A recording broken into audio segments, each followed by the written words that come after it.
I discovered that I am not the father of my 14-year-old son, and now my wife wants to have a happy family with the biological father. But in court, my son speaks up and my wife is desperate. This is a bit of an emergency, so I'll get straight to the point. I'm 40 years old and I've been married to my soon-to-be ex-wife Megan, 38, for almost 12 years. We have a 14-year-old son together, Johnny, or at least I thought he was my son all these years. Megan and I met at work, and we had only been dating for a year when she found out she was pregnant. I was a little skeptical about having a baby so soon in our relationship, but she wanted to go ahead with the pregnancy, so I decided to support her. We moved in together after we found out about the pregnancy.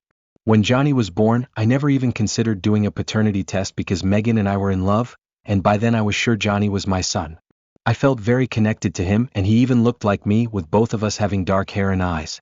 So, I literally had no reason to suspect anything.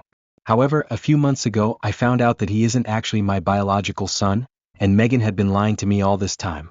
About 3 months ago, she confessed that she had been having an affair with her high school sweetheart, Nathan, for the past several months, even at the beginning of our relationship. She had been messing around with him while we were together, and never told me because she later got pregnant. One of the main reasons she and Nathan had to separate after high school was that he wasn't very serious about his life and had decided not to go to college. At the time, he still lived with his parents and jumped from job to job every couple of months. She thought she needed stability, so she chose to be with me because I was career-oriented.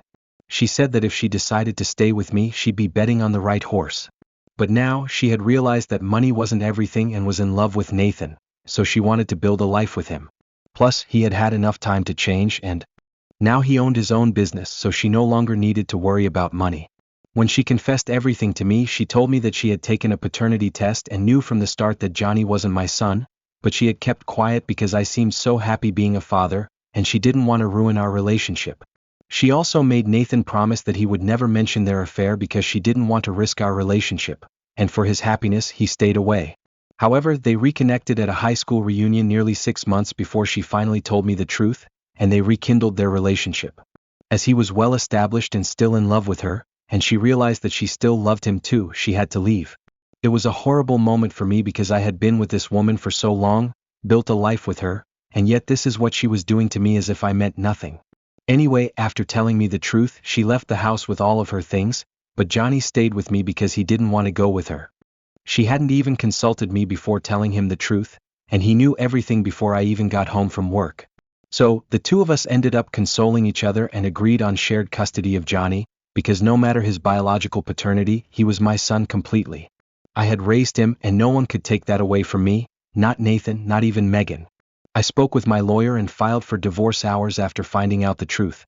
The terms of my divorce request were pretty simple and fair. I would keep everything we had and she wouldn't get alimony, even though she had been a stay-at-home mom for the last 14 years since she quit her job after Johnny was born. Despite all my support, she had been deceiving me. She had been using me for money all the years we were together, and I wasn't going to let that continue any longer. Of course, she disagreed and contested the divorce terms, demanding alimony and a large settlement. I was ready to fight for it, I didn't care. But things got worse when Megan filed for full custody 3 weeks ago. Apparently, she and Nathan were planning to move to another city to open a branch of his business, and they wanted to take Johnny with them. They said I would have visitation rights, but she demanded full custody because, for her, everything now seemed to align perfectly for them to become a happy family with Nathan. It was all so convenient for her, but there was no way I was going to let that happen. Since we couldn't resolve it in mediation, this matter ended up going to family court. I was pretty sure this would be easy for me to win, but Megan and Nathan started blatantly lying about what kind of person I was. I had to work hard to prove them wrong, which made everything much more complicated. Even though Johnny himself said he wanted to stay with me because he had grown up here, they were doing everything they could to make it seem like Johnny was confused, and that I was the one manipulating him. They claimed I was too much of a workaholic to care for him by myself and that it would be better for him to live with his mother. There was also the fact that I wasn't his biological father, which made everything take twice as long to resolve. Since the divorce proceedings started and Megan moved out, we had come to an informal agreement about how we would share time with Johnny. The plan was that he would spend the first 4 days of the week with Nathan and Megan, and come to me on the weekends. I thought this would be the arrangement we would stick to even after the divorce. But things became much more complicated when they decided to move to another city and unexpectedly filed for full custody. We've been stuck in a custody battle for the past few weeks. The other day during a family court session, Johnny said something that caused a huge stir. This was the first time he had actively been involved in the proceedings, and at one point he said that up until now he wanted to stay with me, and that he was going to keep that decision. Not only because his life was here, but also because he had overheard Megan and Nathan talking to their lawyer the night before. He had heard them discussing how they were painting me as the villain and making up a lot of lies about me. Johnny started mentioning even worse things than they had said before. Before this, they had only claimed that I was too work-focused and didn't spend enough time with Johnny, that I brought work home and locked myself in my room, always busy with work, even on weekends. They also said that I never cared about Johnny's school performance and hadn't attended a single parent-teacher meeting since he was born, leaving all of that to Megan because it bored me, and that I never showed interest in his life. These things were easy to debunk, but apparently Johnny had overheard them saying they were going to escalate the accusations and make it seem like I was abusing him, saying that I hit him and yelled at him for the smallest mistake. They probably thought that if they brought this up in court, they could get temporary protective custody of him and eventually use it to turn Johnny against me, making it easier for them to win. So, I wanted to get ahead of this and make it clear that I had never abused him, and if anyone was mistreating him, it was Megan and Nathan. For involving him in this custody battle and using him as a pawn just to get back at me for the divorce. Megan had nothing on her own and had the audacity to deceive me while depending on me for everything. She thought she deserved alimony and the compensation she was asking for and planned to use Johnny's custody as leverage to get a better divorce settlement. I had overheard Megan saying on the phone that once they had the divorce money, she would invest it in Nathan's business and take it to new heights. They were practically overflowing with joy while discussing it, so they probably didn't consider how loud they were being. Unfortunately for them, Johnny was with them at the time and hadn't come back to me yet. They were so loud that he was standing just outside the door and overheard everything. After Johnny exposed Megan and Nathan, no one knew what to do, and the session had to be suspended because our lawyers started arguing. We ended up having to leave early. I was pretty happy because after Johnny spoke, I turned to look at Megan and she literally had her head in her hands, pulling her hair so hard that I thought she might rip it out. That just meant everything was true and she was in big trouble. I was glad about how things had turned out. Instead of going home with Megan, Johnny decided to come with me and we went home together. But Megan was furious. She stopped us just as we were about to get in the car, grabbed Johnny by the arm and started shaking him, demanding an explanation for why he had said what he did in court and ruined their chances of living with her and Nathan. When I saw her shaking him, I lost my patience. I stepped between them and pushed her back so she couldn't touch him. Luckily, my lawyer caught everything on camera, and will definitely use it in the next session. I told her to move away and said it was her own fault for being such a despicable person. I was glad Johnny had taken my side because I wasn't a selfish, spineless monster like her. I was already angry about the way she was treating Johnny, especially after what I had found out in court. I wasn't in the mood to let this continue. Nathan came to her rescue and started yelling at both of us, listing all she had done for our family and how now we couldn't even let her have a real chance at being happy with him. I had no interest in talking to that guy, so I rolled my eyes and started getting into the car. But then Megan kept holding on to Johnny's arm and said she wasn't going to let him come home with me because I was brainwashing him against his own mother. She told me that up until now, she had been fighting for full custody to take Johnny with her and Nathan when they moved, but now she'd make sure I didn't even get visitation rights. Those were bold words from someone who had just been exposed as a liar, someone who had planned to lie in court to get her dirty hands on money she didn't deserve. I told her to let go of Johnny or I'd call the police. She said she was his mother and had the right to decide where he went. Even Johnny was still trying to free himself, but she held on to him tightly and insisted that she wouldn't let him go home with me. At one point, things got a little heated.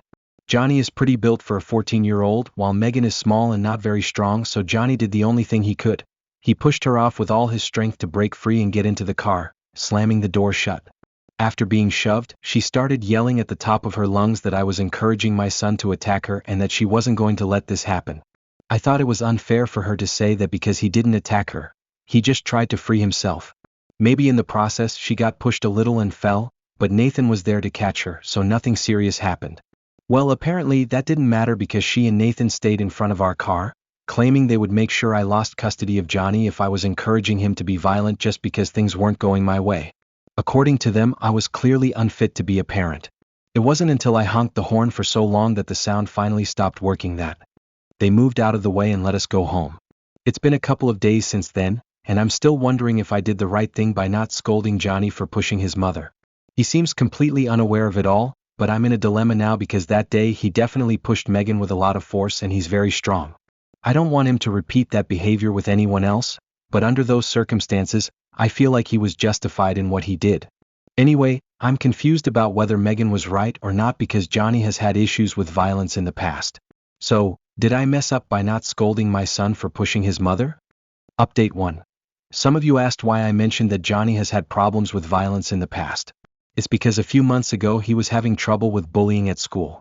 He hadn't told us, but one day I got a call from the principal's office saying Johnny had gotten into a fight and was injured.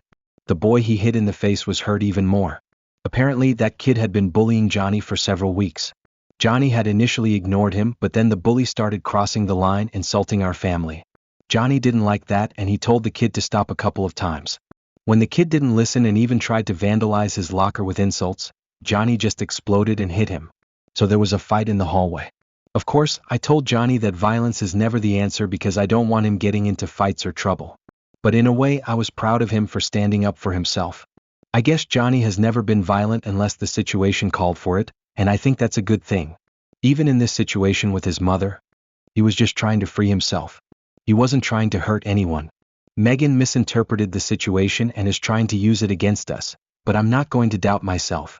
It's been a week since the incident and tomorrow we have to meet again. First, we'll meet with our lawyers to work out the divorce, then we'll go to court for Johnny's custody. After the revelations during our session, I highly doubt they have any chance. Tomorrow could be the day we finally close this chapter and decide what to do. Anyway, my lawyer and I have gathered all the evidence we could to show that I'm a good father, and we're hoping to win this. Even more important, Johnny's words will carry the most weight. He has made it very clear that he doesn't want to live with his mom. It's not just because he doesn't want to move, it's because she's a terrible person just like Nathan. They'll never be able to raise him well, and we definitely don't need people like them around. I was talking to Johnny a few hours ago and he told me he was really nervous because this would be the first time seeing his mother after he pushed her to free himself. He knew she was very upset about it. He confessed to me that he's trying really hard not to worry about what she thinks, but in the end she's his biological mother. We've spent so many years together as a family that it's hard to accept the truth. He told me he's really scared about what would happen if, by some chance, he ends up being given to Megan and Nathan. I tried to reassure him, which seemed to make him feel a little better, but I can tell this whole situation has affected him. I don't even know how I'll handle things if I end up getting custody of him. How do we recover from that? Because eventually, his mom will leave the city and move in with Nathan. I'm pretty sure that after everything that's happened, she won't be willing to see Johnny again unless she gets custody of him. She's just that type of person. I don't want him to lose his relationship with his mom because I don't want him to resent me in the future. Anyway, we're leaving now and maybe tomorrow won't be the final day of this case, but for my sake and Johnny's, we hope it really is. Update 2. Hi, something very strange just happened. It's almost 4 a.m. and I was asleep, but about an hour ago, someone rang the doorbell. When I went to open it, no one was there, only a brown envelope left at the door. I even checked the security cameras, but the person who left it was dressed completely in black with a hood on, so I couldn't identify them. However, the person was taller than 160 centimeters, so it couldn't have been Megan. They also seemed to be either fairly strong or wearing a very bulky hoodie. Either way, I don't think it was Nathan either, and those are the only two possibilities. What I found inside the brown envelope really shocked me. It was the results of a paternity test, and surprisingly they were positive. The results came from the same lab where we did the test a few months ago when Megan told me Johnny wasn't biologically my son. She had shown me results saying Johnny and I weren't a match. I took the test 3 times just to be sure, and each time the results were the same. I had finally accepted the truth. But the results I just received say Johnny and I are a match. So now I'm really confused. I don't know which results are false and which are real. Honestly, it's really hard for me to believe that Johnny isn't my son because we look so much alike, and I've never felt like he wasn't my son. Whoever sent me these results is trying to confuse me the day before we meet to decide custody. Or maybe there's something I've missed all this time. Maybe Megan and Nathan committed paternity fraud or something like that. I just called the lab, but of course they didn't answer, probably because they aren't even open yet. However, the first thing I'll do tomorrow is go check in person because this is really confusing, and I have no idea what to do right now. I've already talked to my lawyer about it and we'll come up with something tomorrow. First, we need to make sure these results are real. I'll take the test again, but this time I won't say anything to Megan about it. I don't know why, but I have this persistent feeling that I'll definitely get answers tomorrow if I confront Megan with these results. Update 3. Today was a very long day. First, I went to the lab with Johnny and my lawyer to inquire about the results I received last night. Before I could ask anyone about it, this guy who seemed to be in charge pulled us aside and told us he was the one who had delivered the envelope last night, but he hadn't expected us to come. He explained that the first time we took the test, Megan and Nathan had already spoken with him. After investigating and finding out which lab the court used, they made an agreement for him to change the results and show them as negative so that she could claim Johnny wasn't my son and try to take him with her. Apparently, she assumed that once I found out Johnny wasn't my biological son, I would give up my role as his father and leave them alone. However, when that didn't happen, after I saw the results of the test and came back for 2 more tests, she told this guy to help her again and falsify the results twice more. All of this was done behind our backs, and she promised him she would eventually make him a business partner once she got the money from our settlement. He had been waiting for that, so that's why he helped her out twice more, falsifying the paternity test results every time. I was stunned when I found out about this because I never thought she'd be capable of doing something like that. Anyway, he recently changed his mind because he had been in contact with Megan all this time and had heard what happened in family court the last time we met. She had to tell him that things were taking longer than expected, and they wouldn't be able to start their business for another couple of months, so he'd have to wait. He decided he couldn't keep helping her because, clearly, it was very immoral and unethical. So, he decided to give me that document last night. He apologized for all the trouble he had caused and practically begged me not to involve him in anything, as he really wanted to stay anonymous. He was upset because this guy who didn't even know me had hurt me a few months ago just for money, and he really wanted to report him. But that would only mean more problems for me, and I didn't have the energy for that. Maybe if this guy repeats his behavior, someone else will take action, but for now, I'm out of it. Besides, I already had the documents I needed to prove my paternity, so I didn't care what happened to him. If it came to that and I had to prove something in court, I would definitely use it as evidence and report it. However, for now, I had another plan in mind. Later, I went to court, but before we sat down for our scheduled meeting to reach a divorce settlement, I took Megan aside. She was quite surprised by this move. I told her I had received the document last night and that it was the real paternity test result. She immediately understood I knew about the fraud she had committed. At first, she tried to act innocent, but I told her that paternity fraud was serious and that I was giving her a chance to get out of this without any more problems if she accepted my conditions in the petition. She agreed to the first part, but the second part didn't sit well with her, and she tried to negotiate with me, saying that she was his mother and couldn't just let him go. However, I didn't believe any of that and told her that no mother in the world would do that to her own child. So now she could either do what I asked or she'd face a lot of problems. After arguing with me for almost 10 minutes, she finally agreed and I felt like I had won. After that, I finally reached an agreement and my lawyer and I were thrilled because she had accepted the terms of the petition. After that, we just had to wait for our final confrontation in family court, and things went exactly as planned. She wasn't happy about it, but she agreed to terminate her parental rights over Johnny and leave. This took everyone by surprise since she had been fighting tooth and nail for custody in recent weeks, and suddenly she had given up. That seemed a bit strange, but I didn't care. I had won, Johnny was mine, and my lawyer and I finally parted ways and went back to our respective homes. A couple of hours ago, in a few days, my lawyer will have drafted the documents, and she will have officially given up her rights. Then, it will just be my son and me against the world, although I think it's already been that way for the past few months.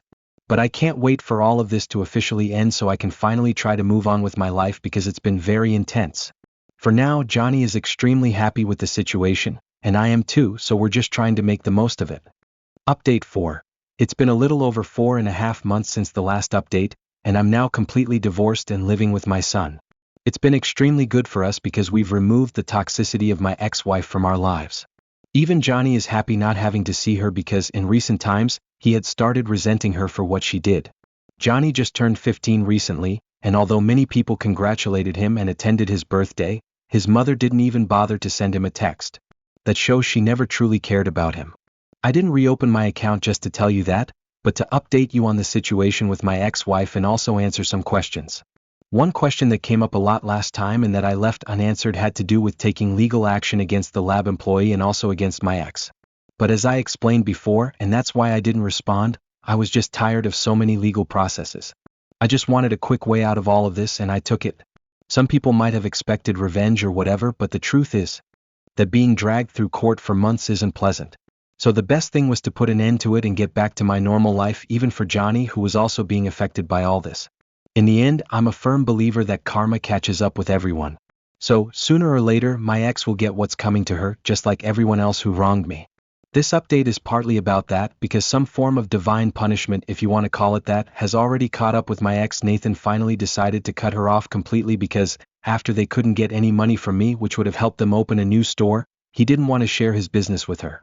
It's quite poetic because she didn't want to be with him when he was a nobody, and now he doesn't want to be with her when he's established. So now my ex-wife has had to get a job, something she wasn't used to. Not only did she lose a husband and a son, but also her lifestyle.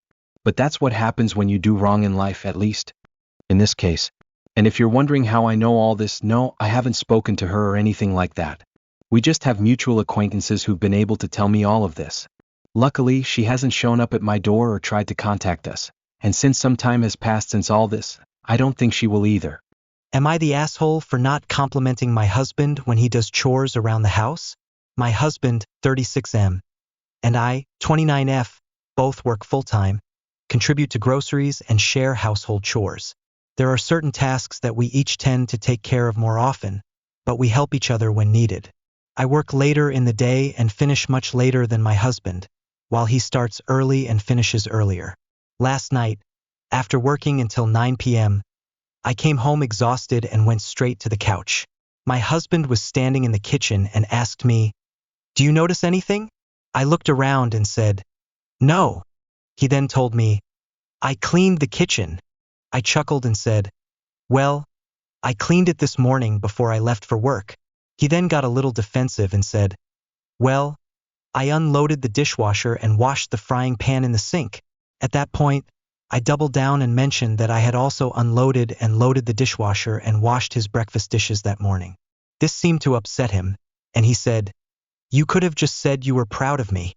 I replied, "Well, are you proud of me?" And the conversation escalated. He ended up stomping off, saying, "I tried to do something nice for you, and you're not even grateful." I know we usually express appreciation for each other's efforts, but I felt like his fishing for a compliment was childish, especially since I do most of the kitchen cleaning and don't expect or seek compliments for it. I'm wondering if I overreacted. Am I the asshole for refusing to just say thank you?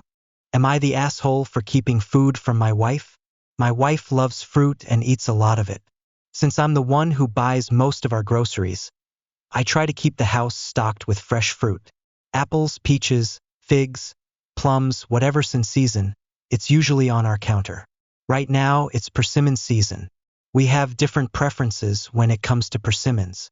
She likes fuyu persimmons and prefers them firm, while I like hachia persimmons, and I enjoy them when they're soft and the texture of pudding. So, I always leave mine to ripen, which can take anywhere from a few days to a couple of weeks. Neither of us really enjoys the other style of persimmons. This week, we went to the farmer's market and got a bunch of each type. I left mine in a basket in the corner of the kitchen to ripen. By midweek, my wife had eaten all of her fuyu persimmons, so I went out and got more for her, and she ate those too. I finally started eating my hachia persimmons today and offered her a bite. She said, "No, I'll get my own." And I responded, "No way, those are mine. I've been saving them, and you know how much effort it takes to get them the way I like them. You don't even like them when they're soft like this."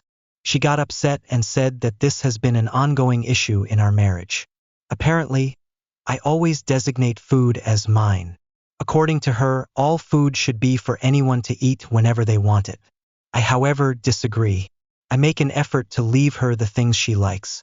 Whether it's half of the leftovers, half a piece of cake, or anything else, I always make sure she has her share, and I try not to eat things she's saving for herself. If I do accidentally finish something she wanted, I always hear about it, trust me. So, am I the asshole for keeping some fruit to myself? Am I the asshole for not supporting my sister while she figures out her sexuality? For context, I, 18F, have been out to my whole family as a lesbian since I was 13, but I actually came out to my sister, 21F, before anyone else. I've always looked up to her a lot and wanted her approval, but she's never really liked me or shown much interest in supporting me. No matter what I did, it always felt like nothing was good enough for her. And over the years, our relationship has slowly deteriorated. She became more distant, and despite my efforts to stay close, it seemed like she kept pulling away. When I came out to her, I was hoping for some understanding or at least some kind of support, but instead, she was dismissive and unsympathetic, which hurt a lot. It felt like the final breaking point in our relationship. I gave her several chances over the next few years to take back what she said, hoping maybe she'd come around, but each time, she stood by her words. Every time I confronted her, she insisted she'd done nothing wrong and refused to apologize. Eventually, I gave up trying. On top of that, I've had my own struggles with mental health for most of my life, and she's never been supportive of that either. When things were really bad, she actually called me crazy. And when I confronted her about that, she again insisted she had a right to say it and didn't owe me an apology. At that point, I stopped expecting anything from her emotionally. Recently, though, she confided in me that she's never felt real romantic or sexual attraction to anyone, and she was confused about what was wrong with her. I suggested she might be aromantic and asexual, because I know how hard it can be to figure out your sexuality, especially when no one talks about it. She did some research, and a couple of weeks later, she came back to me and said that the Aroas label sounded a lot like her experience, so she wanted to talk about it. When she started getting emotional and teary-eyed, venting about her experiences, I cut her off. I told her that while I was willing to help her figure things out, I wouldn't be emotionally supporting her in the process. She was upset and called me selfish, but I stood my ground. So, am I the asshole for not supporting her emotionally as she figures out her sexuality? Am I the asshole for not supporting my brother in his writing because he uses AI? Hi, I'm 28F, and writing has been my passion for as long as I can remember. I've been a writer my whole life, self-publishing 3 books, the first one at age 16. I've spent over 20 years practicing my craft, and I take a lot of pride in my work. My younger brother, 24M, recently decided he wants to write an epic fantasy novel. While that's great, there are some things about how he's going about it that have been bothering me. He's a new writer, and he just started reading fantasy books for enjoyment. A few weeks ago, he mentioned that he's been using AI to clean up his writing. I told him that I don't agree with using AI in writing, except maybe for basic spell check or grammar corrections. At that point, I didn't push the issue, but recently he's been asking me to support him more and more in his use of AI. He's been sending me screenshots of how he's using it, asking it for help with descriptions, character development, and even ideas for his plot. To me, this feels like AI is doing too much of the creative work for him. Writing is a creative process, and I don't believe that should be outsourced to a machine. He even told me that after writing something, he feeds it into AI so that it can make it better. When I expressed my concerns, he responded by saying, "Using AI is like skipping the need for human feedback, which can take a long time. It's a faster, more efficient way to write a story." Today, I finally told him that I didn't think it was right for him to try to publish a book that was heavily assisted by AI. Not that he's even planning to publish yet. I said, AI is fine for things like spell checking, but if you're relying on it for the creative process, that's not really your work. He got really upset and said that I should be ashamed of myself for discouraging a new writer. He even added, "Just don't be mad when I publish and become successful, even if AI helped me write the book. At least I'll know I went through the creative process ethically." That comment really stung. To me, it felt like he was discrediting all the hard work I've put into writing and learning my craft over the years. It was as if he was saying, "I'll get ahead without putting in the effort, and you'll just have to accept it." The truth is, AI is frowned upon in the writing community and many other creative fields, and I feel like if he publishes something using AI assistance, he would get torn apart. He sees nothing wrong with using AI this way, and now he's trying to make me feel bad for not supporting him.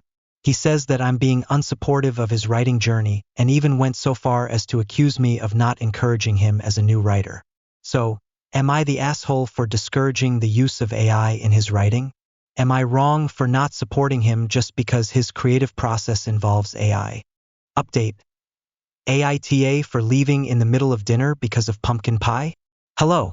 Since I always wonder what happens to people after they post on here, I thought I'd provide a brief update on what's been going on. When I originally posted, I was in a really dark place mentally. I think I was just looking for someone, even if they were strangers on the internet, to validate my feelings and listen to what I was going through. A lot of commenters took the time to give advice, and their words made me think. So, thank you all for that. Most of you were right. My post wasn't really about pumpkin pie or cheesecake. The tension between me and my mom has always manifested through these small, seemingly trivial things that turn into huge blow-ups and long silences. I've reflected on why, as a 30-year-old woman, I still attend these family events, and I realize now there's no real reason for me to be there. My brother and I don't get along, we never have. And my mom has played a significant role in that. I've decided that I'll be spending Christmas elsewhere this year. However, I feel like my original post might have painted my mom in an unfair light. I know it doesn't change anything in terms of the judgment here, but I just wanted to clarify. Some comments made it sound like my mom is a nasty, mean bully. She's not. She can be incredibly kind and generous, and she's done a lot of good for people through her work. She also struggles to express her emotions, and she's been frustrated by her retirement and has had a really difficult childhood herself. Our relationship wasn't always this strained, and I've also been cruel to her in the past. So, while things are tough between us, I wanted to acknowledge that she's not a villain. As for the actual quarrel, since Thanksgiving, I've only sent a short response to my brother and ignored my mom's texts. She called me yesterday, and it seems like she's set on buying me new shoes, which is strange but also kind of her. She rarely apologizes, and I'm not sure I'm strong enough to keep hoping she'll change at this point. I've decided to address the topic of my childhood and my relationship with my mom in therapy. I think it's something I need to process with professional help. Thank you again to everyone who took the time to offer advice. Happy holidays, everyone. Am I the asshole for calling my cousin's ex to come get their daughter and refusing to watch her for the night? For context, I, 15F, used to be really close with my cousin, C, 17F, who had her daughter, P, last year. Since we're close in age, I've always supported her, especially during her pregnancy and her unstable relationship with P's dad.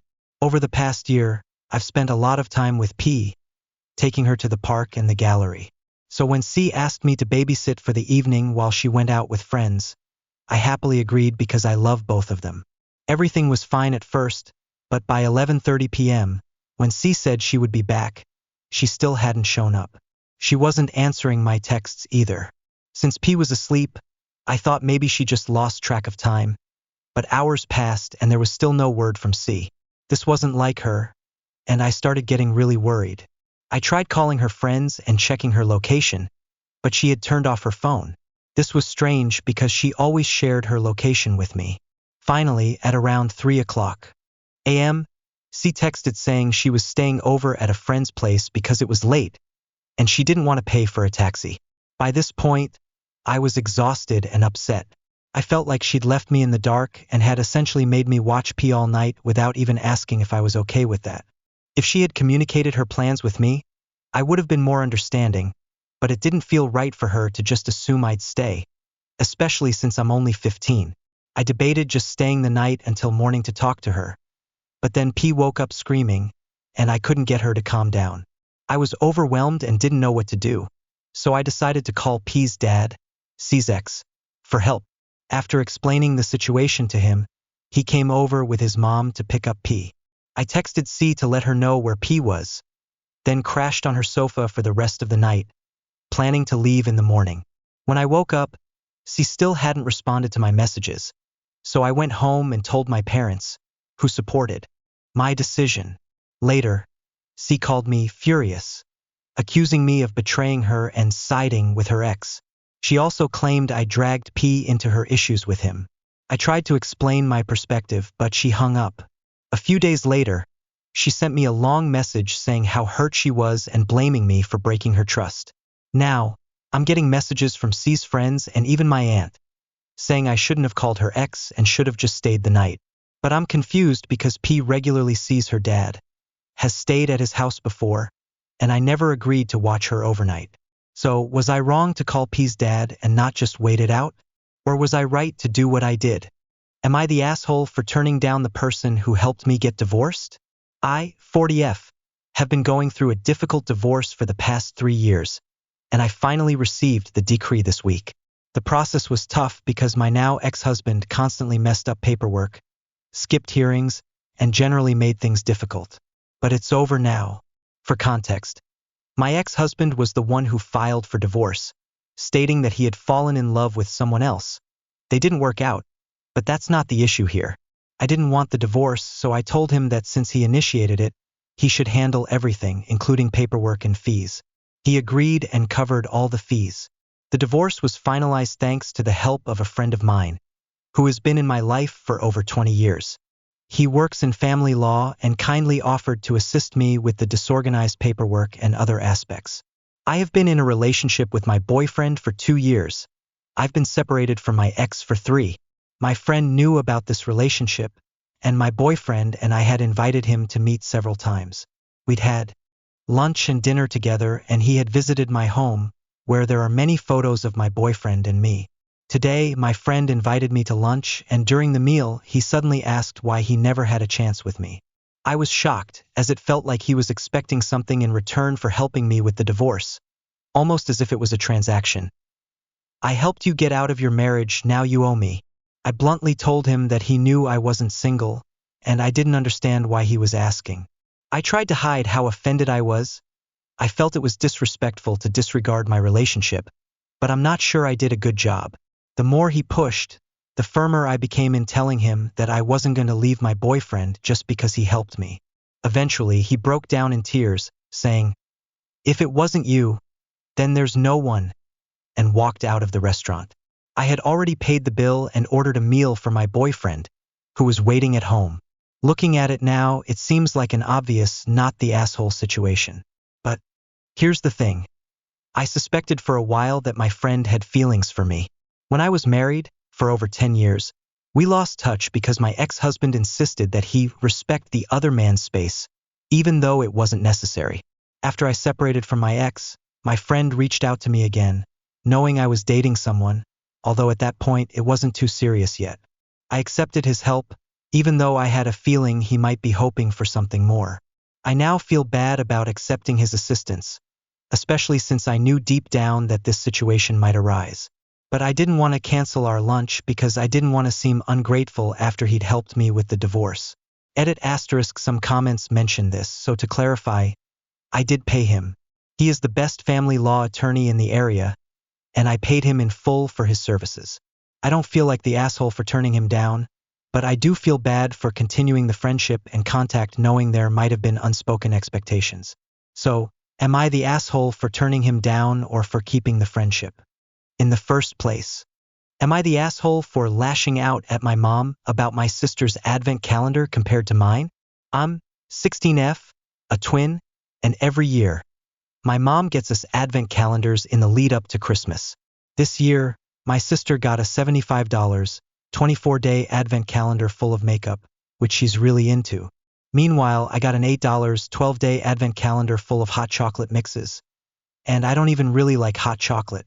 When I brought it up to my mom, I tried to keep my tone calm and respectful, but I mentioned how disappointed I was with the difference.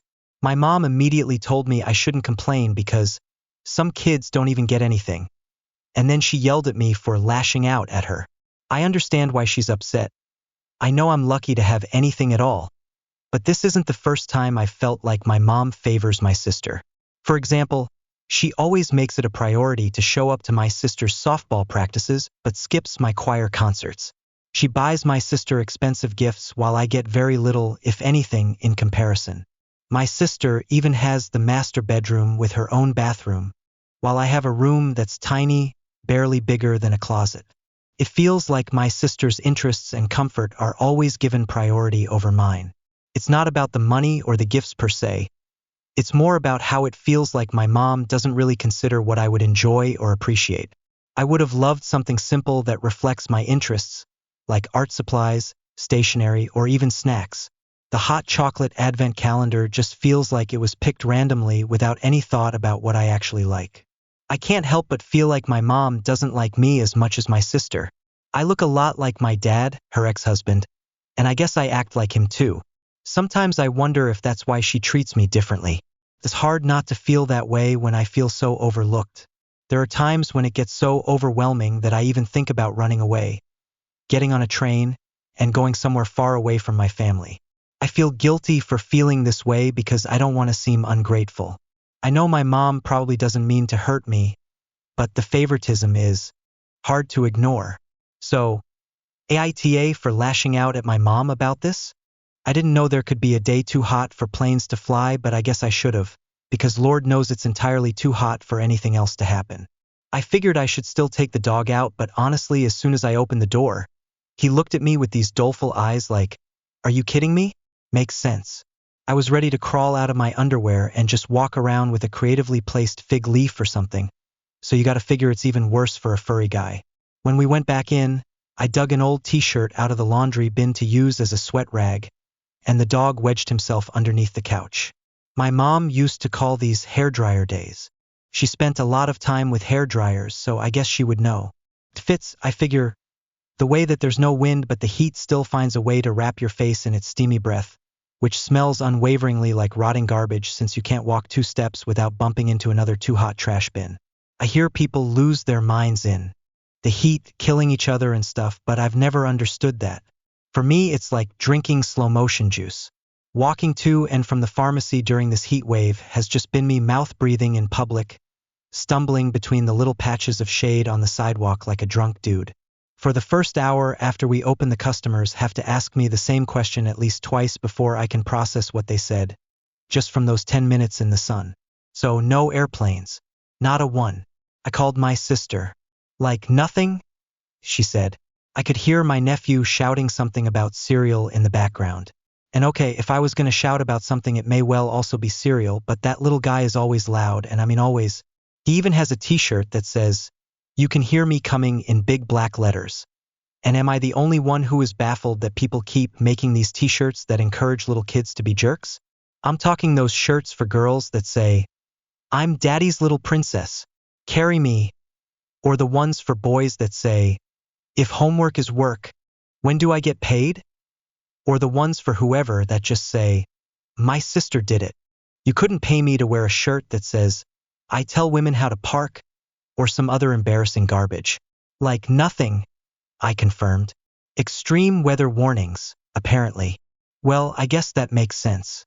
They're saying it's the hottest day of the year, she mused. Though how anyone could know that for sure was beyond me. It's just been hot and will be hot if you were to ask me. Which kind of points to, not waiting till the last minute for something like this. Figures. Sisters will never pass up a chance to say they told you so. Yeah. So what are you going to do? I stared at my dog's tail, which was sticking out in a way made it look like the couch had grown one. Too far to drive in one day. Yeah. So I guess I'm not going to make it, I said. Maybe I would spend the day underneath the couch, too. There had to be a reason that a 90-pound mutt would squeeze his bulk into that little gap. You have to make. Christ, Daniel, this is not a brunch invitation. You can't just check the regrets box and not come. What's your idea, then?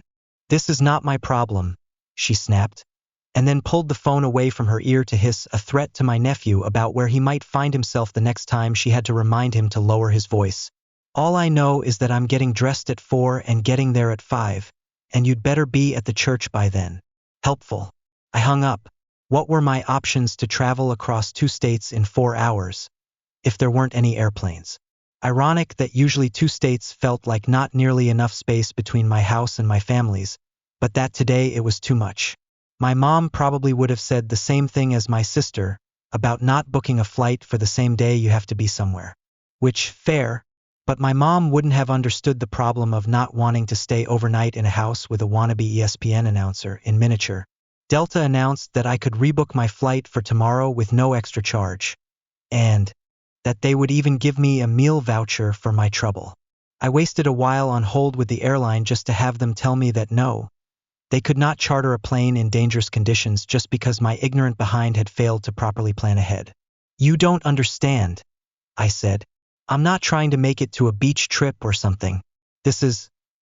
But the voice on the other end of the line had a lot of other callers in similar circumstances and had to excuse itself to tell them to go screw themselves. Also, no planes. Confirmed. Google Maps told me that if I got in my car now, and probably broke several speed limits, I might arrive around 7 p.m., which was about 2 hours after I needed to be there. I lay on the floor and managed to squeeze one leg and one arm under the couch. My dog rolled one eye over to stare at me, with no discernible surprise that I had joined his weird little den. I gotta say, pal, I said, I just don't see it. He blinked. I mean, it might be even hotter under here. It's like wearing the mother of all weighted blankets. To say nothing of the unmentionable things that might be under my couch. Given that I was hard-pressed to remember the last time I had moved it to vacuum. Something my mom did like clockwork every other Friday. A cleaning habit that never seemed to make the jump over to my generation, along with cleaning the baseboards. What even are baseboards? The thing about it is, I said to him, or maybe just to myself, she's dead whether I make it to her funeral or not. My mom, that is. If she were alive, she would probably be on me just like my sister about having waited this long to get over there for her funeral, the same way she used to be on me about waiting till the last minute for my science projects or taking the trash out. But after the blowouts that would result from whatever it was I had screwed up, she always insisted on coming to say goodnight. I mean, every time. She would come in and sit on my bed, brushing my hair away from my face and sighing, "It's okay, Daniel. Better tomorrow." Usually. We did have a better tomorrow. She had Tuesdays and Thursdays off, since lots of people got their hair done on the weekends, and so sometimes she would pick me up from school early and take me to the Dairy Queen, knowing I would happily commit several crimes in exchange for a blizzard. Something I stand by, for what it's worth. There was this little field beyond the parking lot that looked out over the rest of town, and so we would eat our ice cream there, and she would teach me to make chains out of the little daisies that grew like weeds around our picnic blanket. Like I would be caught dead with daisy chains in sight of the school, but just with her, I don't know. It was kind of relaxing to twist those tiny stems into green sailors' knots and make necklaces, crowns, whatever. I wrestled myself out from under the couch. No thinking my way out of this one. I wasn't gonna make it. I texted the family group chat, definitely the coward's way out, and then put my phone on Do Not Disturb, which was probably even more cowardly. Then I Googled a picture of a baseboard and got to work.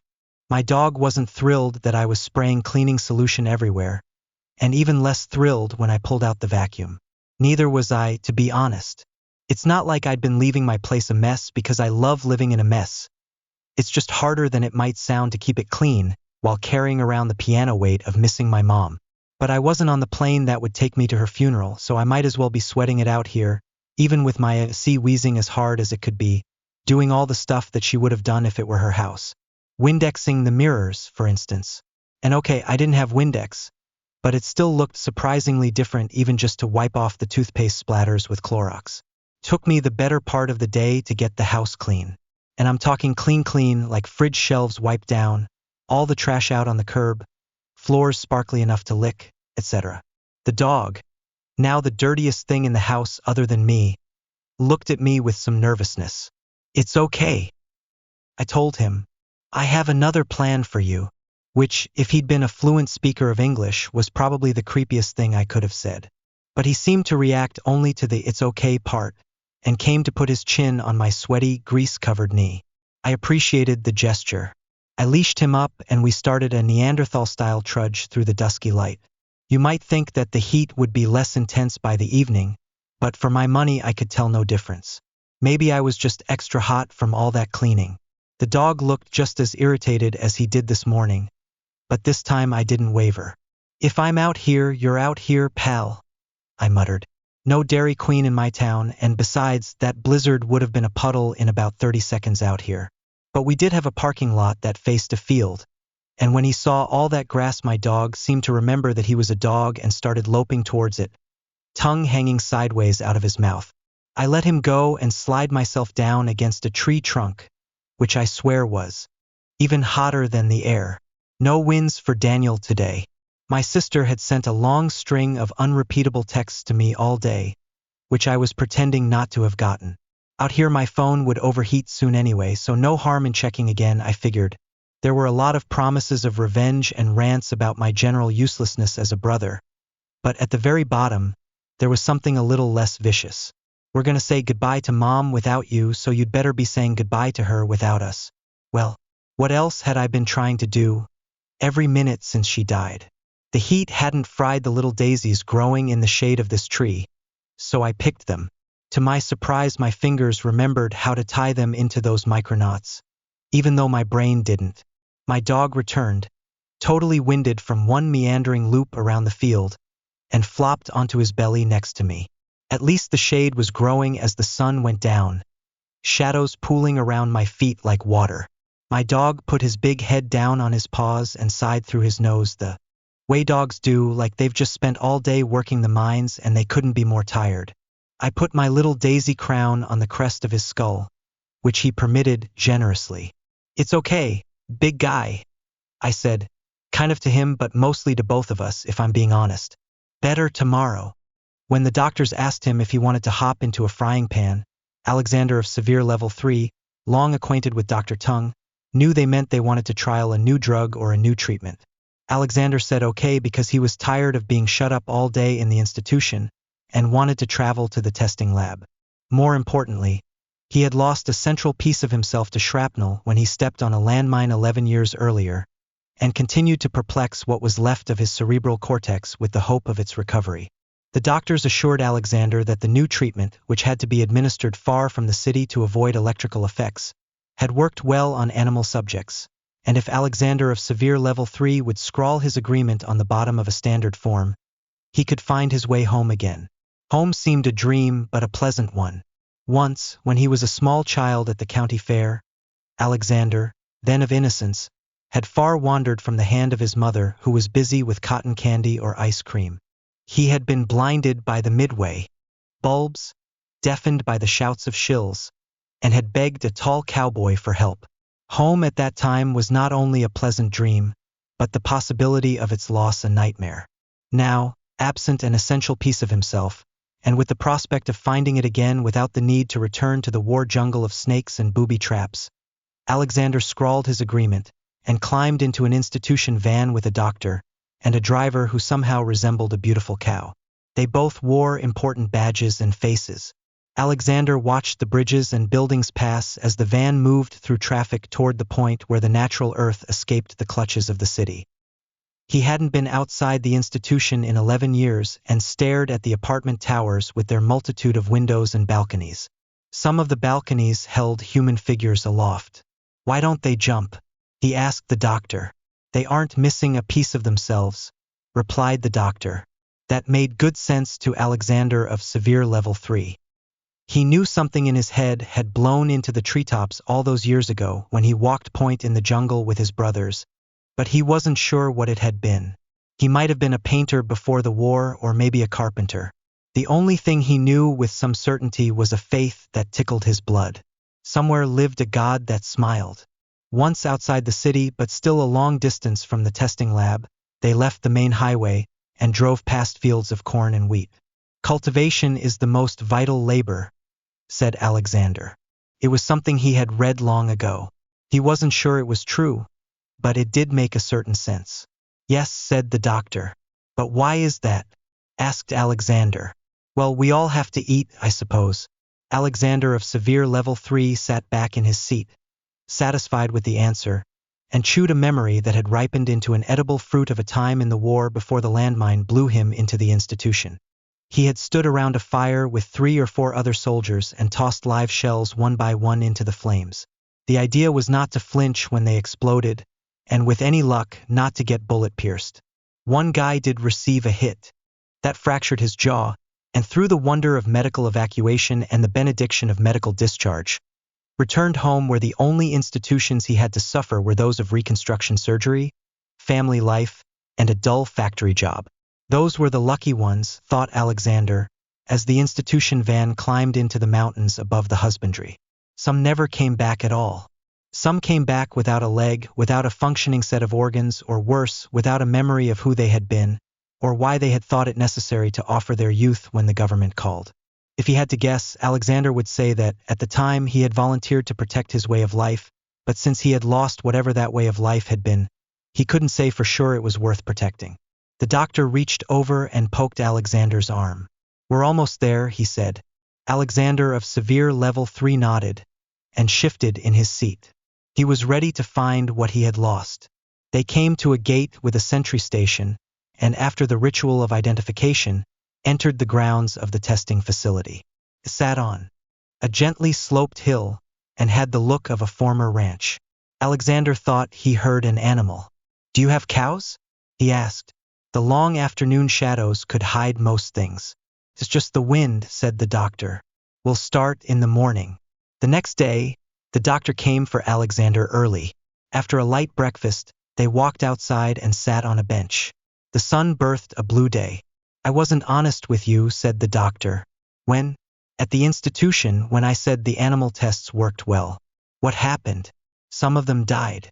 "The sun feels good," said Alexander. "Do you understand?" "Not really. You could die here, Alexander." "Why then?" "I want to help you, son." Alexander of severe level 3 nodded. That too made good sense. And he imagined it made his God smile. The way things were, he wasn't living. Not as living should be, anyway. In the morning at the institution, they unlocked his door. In the evening, they locked it again. The food was predictable. Until yesterday, he hadn't seen a real tree for 11 years. "That's okay, Doc," said Alexander. "Maybe I'll find my missing piece." The doctor stood. "Let's get started then," he said. They walked toward the testing lab. Alexander raised his face to the sky. It hosted a few cumulus clouds, like pillowed kingdoms from a softer time. A hawk circled. The plane hummed steadily, a familiar and comforting vibration that thrums through the metal hull. I sit near the open door, and the world beyond sprawls out, a plain of blues and greens. Below, the earth fans out like some vast, intricate map. I lean out a bit, my heart already quickening up with this feeling of thrill that never really goes away no matter how many jumps I've done. It is sweet, electric, a pulse in my veins. There is something rather magical about this view of the world from high up, a bird's-eye view that can connect the ordinary with the extraordinary. Rivers writhe like sinuous serpents, roads slash across a landscape razor-sharp, and fields stretch out in a patchwork quilt of shades of green and gold. I breathe deeply, the thin, icy-cold air filling my lungs, tinged with the metallic smell of the plain, and the promising freedom of the open sky. My fingers itch with the urge to remake this scene below me, to frame the serene beauty and the world's boundless expanses through the lens of my camera. I double-check my gear, a motion that is automatic but necessary. My mind is several steps ahead, already visualizing the perfect shots I'll capture as I plummet through the sky. It's time now, the jump master signals. I move toward the door with gusts of wind beckoning me to the world below. The sky opens now, and I let go, surrendering to the pull of gravity. As I leap, the rumbling of the plane's engine fades, replaced by the roaring winds and the sound of my heart thrumming in my chest. Now, the earth below starts to tilt and spin as my fingers tremble in advance for that perfect shot. I've always loved this view of the world. I grab my camera, the extension of my eye, the window to my soul, the kaleidoscope of colors, the hodgepodge of the earth below, and the rolling clouds, so near one could almost reach out and touch them. With each shot, I line it up precisely and give all the details. I loved the blend of art and adrenaline, just like a maestro conducting a symphony in freefall. There's nothing like taking pictures while flying. At 5,000 feet, I reach for the ripcord, my gloved fingers finding it with the ease of routine. I give it a sharp tug and wait for the mechanical promise of safety to be fulfilled. But nothing happens. I frown and yank it again, harder this time. Still nothing.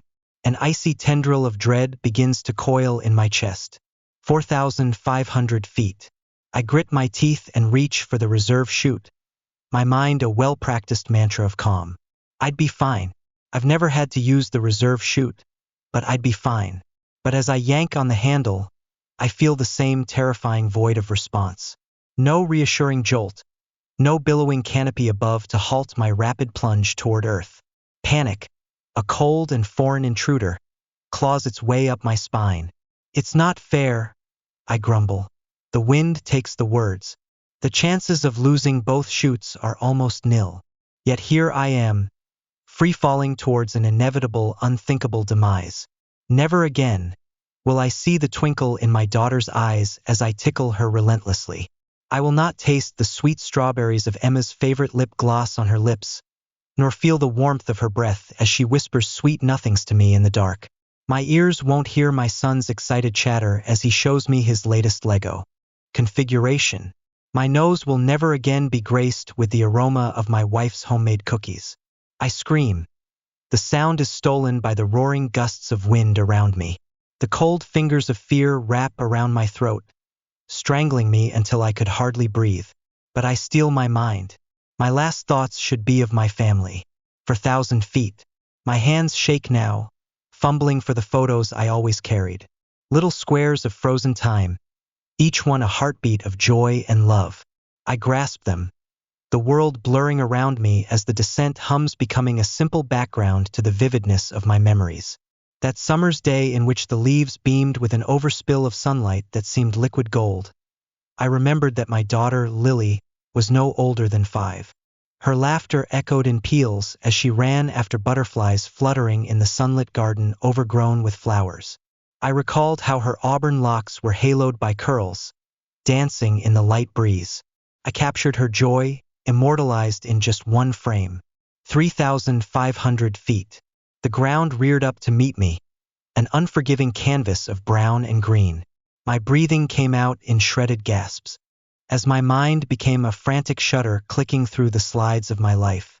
Winter afternoon, the air crisp and biting. Emma was wrapped in a scarf of deepest blue, with color rushing to her cheeks like the cold. We had spent all morning building a snowman, gloves touching while I molded the snow, our laughter mingling with the crystalline silence. I caught her smile, that secret smile that was just for me. A fleeting second of pure, unadulterated love. 3,000 feet. I felt the pull of the earth, this undeniable force of reality encroaching on my reverie.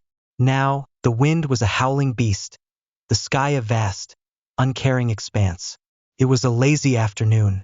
The scent of fresh-baked cookies wafted through the house. My son Jake sprawled on the floor, a puzzle spread out before him. I had knelt beside him, and the warmth of the moment wrapped around us like a soft blanket.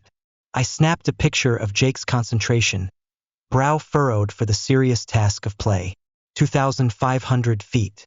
The details of the ground below sharpen, each second a cruel reminder of my impending fate. But my fingers only tighten around the photos, the lifelines keeping me from madness. The night was starry. The sky seemed like an ocean of diamonds. We all laid down on the grass, with the cool earth beneath us and the universe above us. Lily had pointed out the constellations. Astronomy was her new hobby at the time. Emma's hand found mine, and I had entwined our fingers. I had clicked a picture of that moment, the silhouette of us against the backdrop of eternity. 2,000 feet. A countdown of my life. Every second a beat of a relentless drum. My mind was a whirlpool of images, each one an echo of what I was about to lose. A birthday party. The room ringing with color and laughter.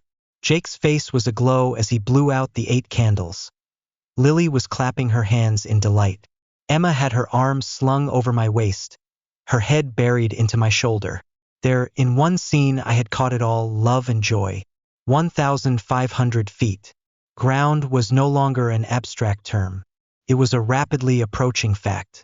My heart raced in my chest, a crazed, desperate rhythm.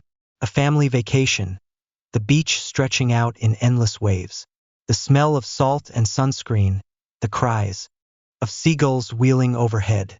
Lily and Jake were building sandcastles, their laughter mingling with the surf. I had snapped a picture of their creation, a fragile fortress against the tide. 1,000 feet. The cold fingers of my fear slacken. I'm going to die, but I won't alone. My family was here with me in spirit at least. My gaze flicked to the camera as I turn it back on. It was my unspeaking companion, the silent witness to my life. It had been a low-key evening with the fire crackling in the fireplace. We'd all sat there together, with the warmth of the flames like a close cocoon of comfort. I'd taken the picture of Emma's face illuminated only by firelight, her eyes reflecting the contentment that no words would ever be able to capture. 500 feet. It all came down to this moment, this final act. My fingers wrap around the camera. My thumb finds the shutter release. A final memory, that most precious of all, was the day we had taken Lily home from the hospital, Emma holding her in her arms with such tenderness that it almost took my breath away. I had captured that moment in a picture, the first of many, all testaments to the love that would now fill our lives. 100 feet. My world contracted to the lens as the viewfinder became a window into eternity. I framed the shot, the ground rushing up. The shutter clicked. Darkness. Jen lived by the unwritten rules of being single but wanting a child. Don't look at children. Don't engage with children. Don't talk about children. Don't let other people talk about their children. And don't, for the love of all that is holy, tell anyone you long for a child. A nearby suitor could be eyeing you up, biting their bottom lip at the sight of your untuned bum, lusting after your wide midriff, admiring your conical legs. They could be subconsciously sliding you through their mental mold of their dream woman, seeing you slot in just right, only to see your face change from that of a promising conquest to a maniacal ovary, ready to snatch the sperm of the nearest purveyor to fulfill your vapid, barren life. Looking at, engaging with, talking about, or listening to stories about children will, to even the most gullible testicles owner, immediately announce your desperate, ugly yearning like a tannoy in a tin. So it was a treat for Jen to allow herself to sit in front of a beautiful, cherubic baby and gaze in unfettered awe and longing. She had been doing this almost every week lately. The museum, a former church, was on her walk home on Fridays, when she worked only half a day. The exhibition had been on display since January, but it was early spring when she found herself sputtering around, trying to look interesting to a society obsessed only with the happenings of her womb, trying to look like she was, indeed, living her best life, flitting from exhibition to dinner date, eating the world around, unburdened by responsibility. The first day she went to the exhibition, she found her, a mother, the mother, a miracle hewn from marble, nursing her baby beatifically. Stone had given birth, yet she was not, and this statue was a virgin for God's sake. She loved her instantly, though on her first few visits, she hastened past her, fearful that those watching would delight in the poetic tragedy of the sight. A childless woman gazing up at the immaculate mother of mothers.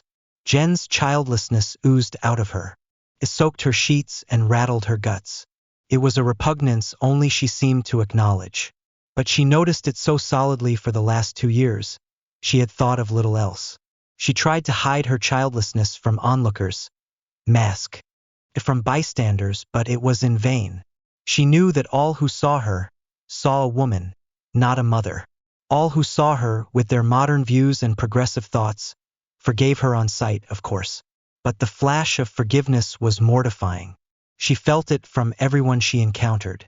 Everyone but him. He was wiry and sort of ugly and smelled of the kind of sports deodorant that reminds everyone of sweat. He looked at the statue, looked at Jen, then back at the statue and screwed his face quizzically. "Is she bumming you out?" he asked with a raspy voice that sounded like an old lady who claims that smoking is what's keeping her alive. "Excuse me," Jen replied after checking her empty peripherals. "Why are you looking at her if she's making you sad?" he asked, with a sense of informality she wasn't used to. "Do I know you?" she asked. "Do we just keep asking each other questions?" he replied, thinking himself very clever. "I'm sorry, can I help you?" she replied, kicking herself for continuing the game she had no interest in playing. He narrowed his eyes and she saw a vague handsomeness somewhere around his jawline. "I'll leave you alone. You look sad, but I didn't think you really were sad, so I was making a joke. But, sorry, I'll leave you to it," he said without a single muscle of his body living up to this promise. "I'm not sad. It's art. It's supposed to make you sad," she said, far too defensively. She felt rumbled. He was a hick. He didn't have the sophistication to forgive her on sight like the others. It reminded her of the time when she, a serious teenager, was asked by a child why her face was all dots, and how the adults comforted the uninjured child but not her. Is it? He asked with what seemed like genuine curiosity. It's art, she repeated knowingly, the upper hand. I always find the stone ones so creepy. It's because they don't have eyelashes. They should use cat hair or something. Or fake eyelashes. He meandered, seemingly unaware that Jen was winning. You've lovely eyelashes, Jen said, and brought her purse to her mouth, hoping to vomit the words into it instead of the ether. Oh, sorry. I mean, people have lovely eyelashes. Not you. You too. But, everyone. He smiled, and she fell in love with him momentarily the way she fell in love with everyone with a vast deference momentarily these days. They're fake, he said, smiling proudly at his stupid joke. So, why does this make you sad? She thought for a moment. Thought about wanting to be a statue, to be frozen, voiceless, heartless, childless, but nursing another statue. She hated him. She felt naked. She wanted to run but was gripping to the galloping high horse she hoped he was aware of. She was going to make him run. She had a superpower for repelling. Because I want a baby, and she has one, she said, more quietly and tenderly than she had planned. Ah, he replied flatly. She waited for him to shuffle his feet, to check his watch, to answer his phone. She could sense him planning his apologetic escape. She felt him admonish himself for his uncouth lack of awareness, for missing the sillage of her childlessness. He seemed to be gathering himself, the years of manners beaten into him flooding to the front of mind, seeking ground after this calamitous misstep. How to politely, stoically, apologetically extricate himself from this hideous interaction. Well, if you think that baby's great, wait until you see the size of the horse some soldier guy has in the next room. Come on, I'll show you, he replied, his smile softer but warmer. She stood up and they went to look at a marble horse. Nobody at NASA gave a goddamn about the weather in Jersey. This fact, as true and as simple as it was, had not stopped my Aunt Rosie from pacing around the parlor all morning and pressing her face to the front window in search of thunderstorms. My mother had yelled at her for smearing rouge on the glass, and she, of course, had yelled right back. And soon everybody was yelling. It was the day of my brother Eddie's wedding, the day of the moon landing, and rain meant a lot of things. It meant a shower of good fortune, pouring out from God himself, amen, onto the newlyweds, but it also meant the destruction of our poor astronauts, one of whom was a good Jersey boy. Spacemen who were already so far outside our atmosphere that nothing happening here could do anything to them. It didn't matter, though, not to Rosie. They would be struck by lightning, and they would plummet into the Atlantic, and they would die, and we'd lose the race. But it didn't rain. It was goddamn muggy, though muggy enough to cause the streamers tied to the back of Eddie and Marie's limousine to half melt and make colors streak down the white, but it didn't rain. I stepped out the reception into the parking lot that evening to light up a cigarette, a loner from the pocket of my too-tight tuxedo. The restaurant itself was empty by now. I could see the tables through the windows. Marie's father had only rented the back room because he was a cheap ass. But even though the party was starting to fade, cousins and friends rushing home to watch whatever was going to happen, I could still hear the stragglers through the closed door. Striking up a match from the book I'd snagged from the front counter, I watched the smoke furl upward toward the moon. They were up there right now. That was goddamn insane. They were up there and I was standing here looking up at them. And maybe some part of me really could reach them like this, I thought. Maybe they would see my cigarette smoke, and they would know I was here. So few people really did. You all better hurry. You gotta get there before Marie does, Rosie yammered, rushing out my parents' front door after my uncle, who was waving his arms at her. I know, Ron. I know. Start the goddamn car. Would you? Listen, Eddie, if you see her in the dress, it's bad luck. Bad luck. Curse on your house. You'll never have children, and it'll break my heart. Get to the church, get inside, and God help you, don't look out any windows.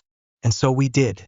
That afternoon, me and Eddie and the 3 other groomsmen, only one of whom was good-looking, squeezed into the back of a Lincoln Continental. They had shoved past me shouting for the radio, and climbing in last, I watched from my place in the rear as the four of them leaned over the front like gargoyles. The chauffeur, which I guess is what you call a person in this line of work, was actually wearing one of those little caps you see on television. He already had the broadcast running, and we sat there on the curb together and listened. "We're gonna be late. They're gonna yell at us, Eddie." But no one paid me any mind because, just like that, it was really happening. The radio counted down the descent, and when the Eagle finally landed and nothing exploded, the car, even the driver, erupted into cheers. With that, as if noticing the time, the vehicle revved and swerved as it took off, nearly hitting the sidewalk and taking out a lamppost. I gripped the door handle. The streets in which I had grown up, the school, the druggist, passed by in a technicolor blur of familiar sights and sounds. Everything was exactly the same as it had always been, but just like that, it was different too. The world was different, so this would be a moment, I realized. From here on out, there would be everything before it and everything after it. We had to take a detour to loop around because a road was closed, and Marie and her bridesmaids had arrived in the time it took. I watched St. John's rising in the distance. A woman in a pink dress, someone's sister, was trying to flag us down as we rolled up, and I learned later that she had to lock Marie behind a door in the basement where nobody could get a good look at her, on account of curses and all. I took a long inhale of my cigarette, allowing my eyes to flutter. Closed, when I heard the metal door to the hall slam open, followed by the crunching stride of shoes on the pavement. It was not my brother sneaking off to start his honeymoon early, or one of his drunk buddies, or even my father trying to get away from Aunt Rosie. No, it was a waiter, a tall guy in a greenish vest, his brow glistening with sweat from the kitchen. He was freckled, I remember thinking. They crept up his neck, onto his cheeks, and along his forearms, revealed by his rolled-up sleeves, like burning wildflowers, ruddy clouds dotting his skin like poppies. He nearly crashed into me in what may have been anger or frustration, a temperament as red as he was. "Oh, I'm so sorry, sir. I wasn't watching," he muttered hurriedly, running a hand through his orange hair and offering something of an apologetic, gap-toothed smile. "You're fine, pal. No harm done. You good?" Yeah. Cigarette break. "You got a light?" I nodded, handing over the book of matches as he pulled a carton of Luckies from his back pocket. He lit one up and gave me a nod, blowing his first puff over his shoulder. As if to be polite, as if I were not an expert in the same goddamn bad habit he was. "Thanks a million. You're allowed to smoke inside, you know. Guests are. Not me. I gotta come out here," he explained.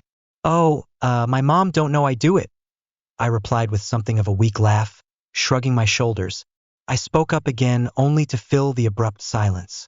"And she also don't know that she does too. Out the bathroom window, you know? To be sneaky?" He laughed the way a movie star laughs, full-bodied and hearty, golden, before blowing out another cloud of smoke. It mingled with mine, and together, it whirled upward toward Aldrin and Armstrong. "It, looks like a nice wedding," he said. "You with the bride or groom?" "The groom's my brother," I replied, deciding I really should be less of a brute. Then, I stuck out a hand to shake. "Dominic Moretti. People call me Dom. People call me Barty." He watched me smoke for a moment before flashing a grin, cigarette nestling securely into the space between his teeth. "I bet you they're missing you in there, Dom. Saw you really cutting a rug earlier. No one even knows I'm gone." But I knew what he had meant. The band had struck up an old favorite, and I, swaying to the music, found my arms wrapped around the pink chiffoned back of bridesmaid Nan Chabowski, 26, pretty and bored. For the moment, she did not sway with me, regarding me the way a person regards socks on Christmas. They're fine, of course, but not what you wanted. Still, I had been paired with her during the wedding, and I guess we were supposed to dance together. Everyone else was. She draped her wrists over my shoulders, not really touching me, but making it look like she was. She kept peering around the room. "They landed on the moon safe, you know. We heard on the radio," I said, trying to strike up some kind of conversation. "Uh-huh," Nan replied, glancing over her own shoulder, nose wrinkling. You haven't seen Joey, have ya? I told him I'd save a dance for him back at the church. But Marie paired him with Rita on account of them both being giants. God, I hate being this petite, she huffed, turning back to meet my eye level, which of course meant that I was also petite. No, I ain't seen him.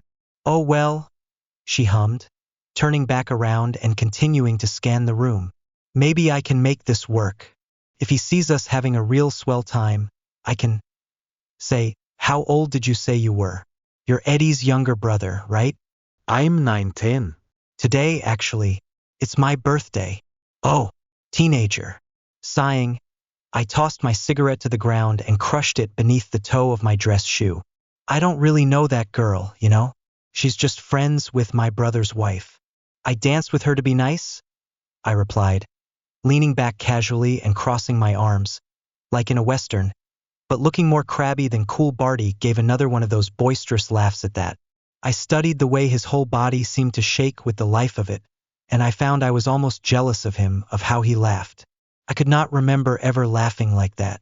Besides, you should be nice to me, I added quickly, if only to distract myself from Barty's form. I'm a customer.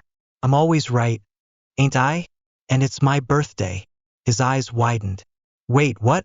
Your brother picked your birthday to get married? Ain't that a goddamn bite? Now it'll be his anniversary, and not your birthday. That's sorta low. If you don't mind me saying so, but I guess I already said it. I mean, it was the only day the church had. I'm not sour about it. I get it. Weddings are a big deal and all that. Well, happy birthday, Dominic Moretti. He met my eye, holding my gaze for only a moment before blowing another cloud of smoke over his shoulder. Yeah, thanks. Turns out, you're the only one to tell me that today. No fooling? I'm sorry. Birthdays are rotten things. I turned 19 in January myself. I think I've hated being 19. 18 was better. But I've always really loved being born in January. Feels like standing in a doorway almost. 1 year's done, so the next one starts right up with me.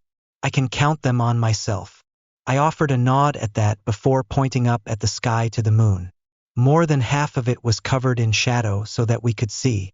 Only the curve of its milk-white edge jutting out among the stars. Tonight's a doorway too, you know, I said. They're up there on the moon. Do you think they landed on the shadow part or the light part? I clicked my tongue, nostrils flaring. Who cares, I guess. Buzz Aldrin's from right here in Jersey, you know. But before tonight, no one has ever been up there. And now they have. We have. It's insane, ain't it? I can't stand it. Everyone's home waiting to see them walk out. And we're all stuck here eating goddamn chicken. I sniffed, flailing my arms a bit to gesture at the restaurant. Sorry, it was good chicken. Barty laughed. I don't give a damn about the chicken, Dom. I didn't cook it.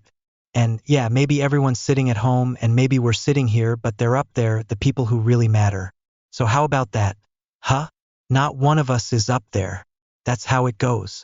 Everyone's always doing something better, and nobody ever gets to do what they want. He continued dully, shrugging his shoulders. For a moment, he glanced back to the hall doors, which still sat shut. Tight. Oh, what do you want to do then? Other than this, I mean, I guess working other people's weddings isn't really all that good of a time. I rambled. Did you always want to work in a restaurant?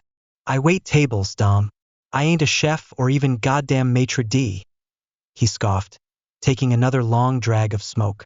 It whirled around his lips. No, you know what I want? I saw in a magazine once.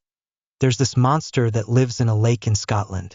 Back in the 1930s, this surgeon took a picture of it. An actual doctor, so it's true. Well, I want to go there and find it myself. Bring it back here to Middlesex County. I mean, maybe I ain't on the moon. Nah, but I can still explore everything here. Can't I? He seemed to surge with this insistence, shoulders rolling, face growing bright and boyish, enough to make a person believe.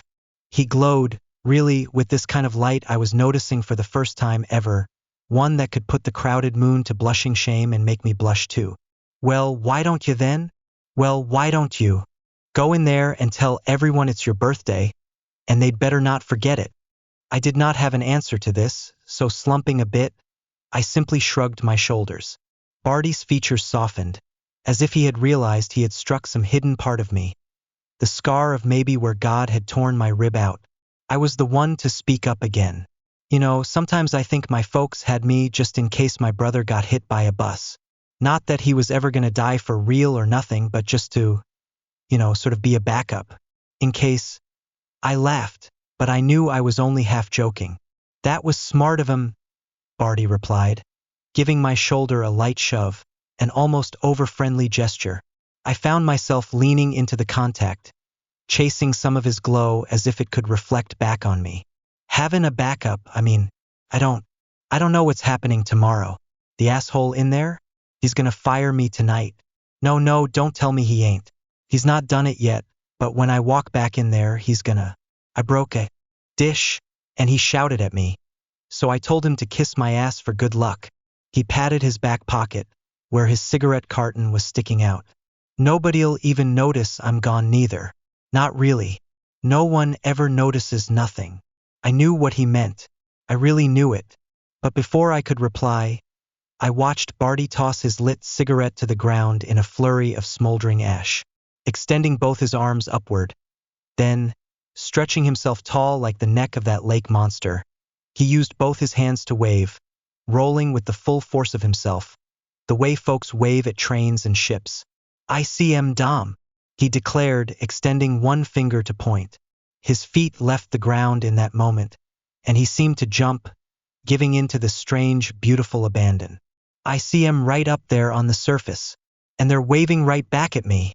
A strong hand shot out to grab the sleeve of my jacket, and he tugged me closer, making me spring upward along with him.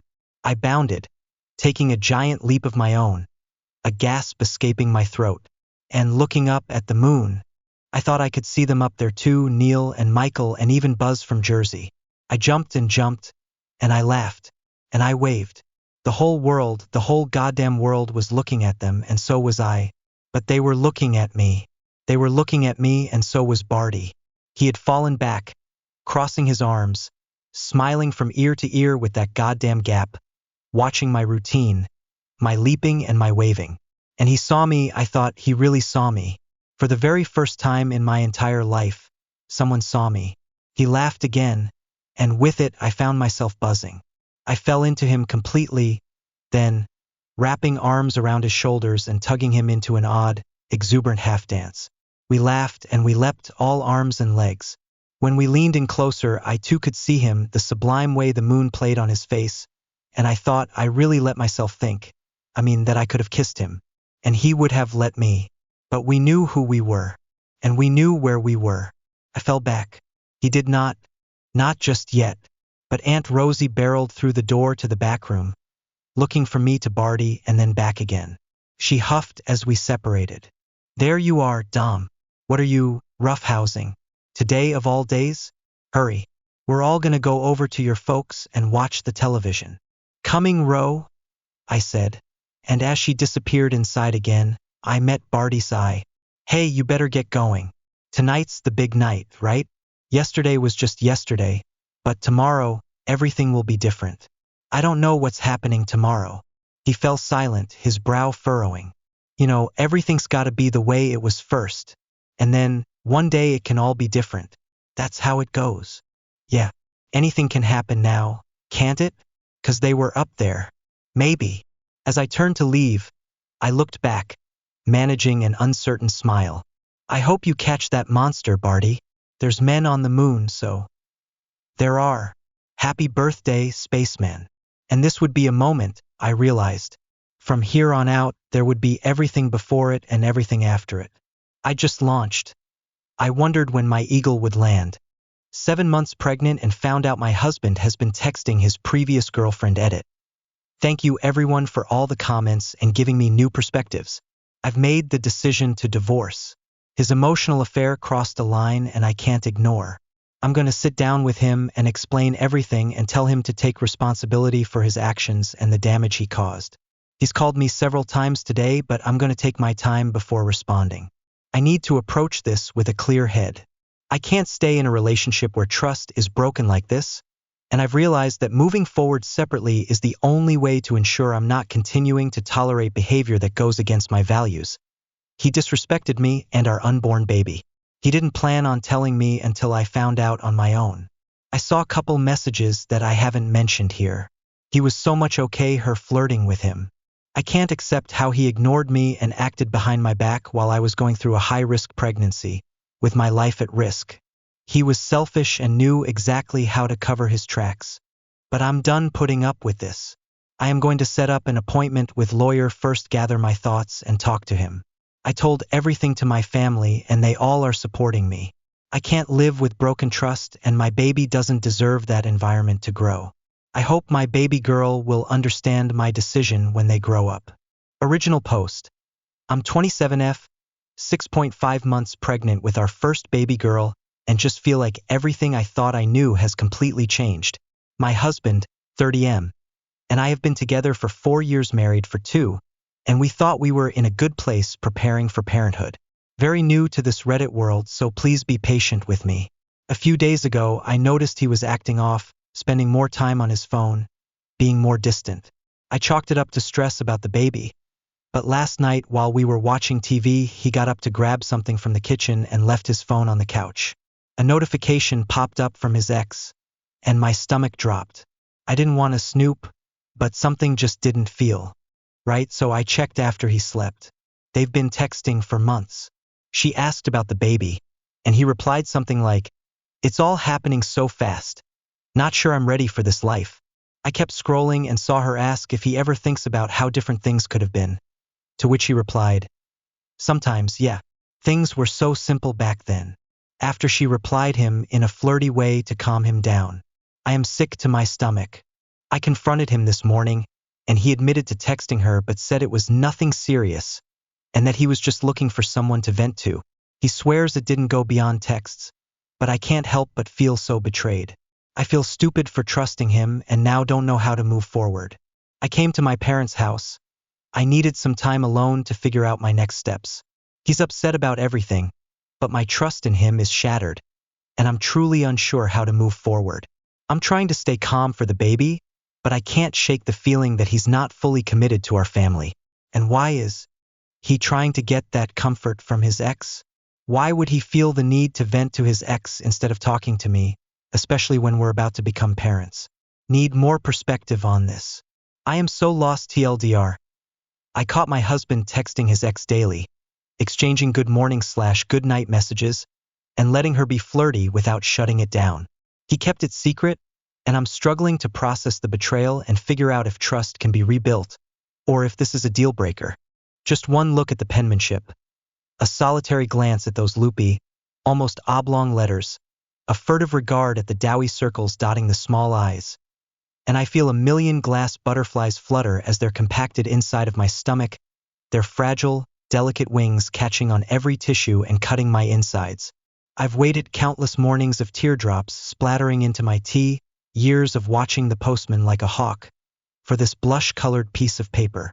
Now that it's in my hands, her name resounds in my head once more, triggering reels of memories to be loaded in the cinema in my mind.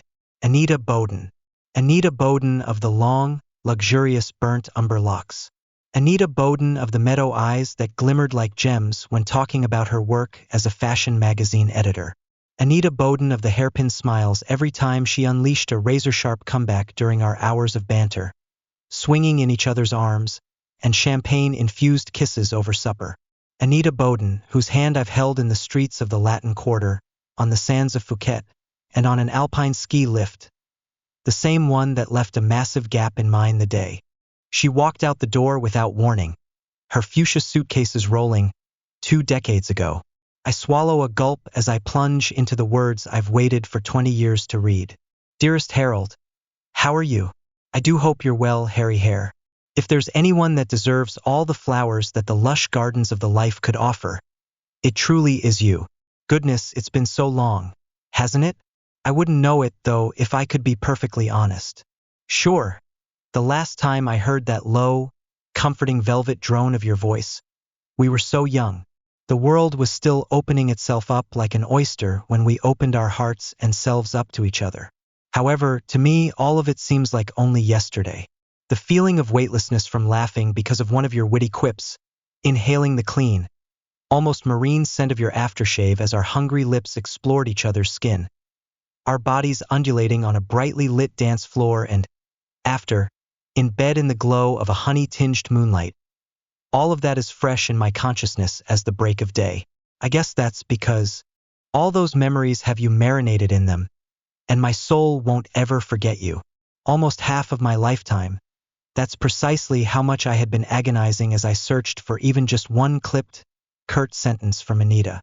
All this time, I held a glass of whiskey in hand as I recalled her aria of a chuckle, her petunia lipstick leaving a mark on my mouth as I blissfully drowned in her scent of pear and freesia, her pirouetting in my arms feeling like the entire universe had fallen away. 20 years, and Anita is still dancing in my mind. I just never knew that I was doing just the same in hers. Harold, do you know that every time I'm on the beach, I think of you?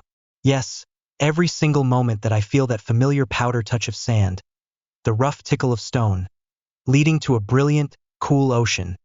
The first thing I picture is your aquamarine eyes and that shy grin as you and I raced across shores all around the world.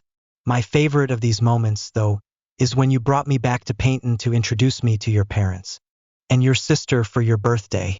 Oh, the candy floss-hued house facades, the vibrant emerald of the hills, the bubbly peals of children's laughter as we passed by the fun rides of the pier, your meaty hand in mine as we strolled the coast, your mum's tight embrace as she welcomed me for the first time to a Turner family dinner.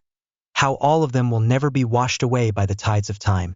No, I'm not going to ever let the memory of us two on a picnic blanket, plates of salty fish and chips on our laps, and a little wooden cottage filled with love and our children near the waterfront in our plans, dissolve like seafoam. As far as I know, the waves will always resemble your smile. Will anyone please take me back to that? Until now, that trip back to my hometown plays on loop in my mind. I could still visualize in full, high-definition detail Anita's marigold flounced sundress floating in the wind, her striding along the sable surface like a golden fairy.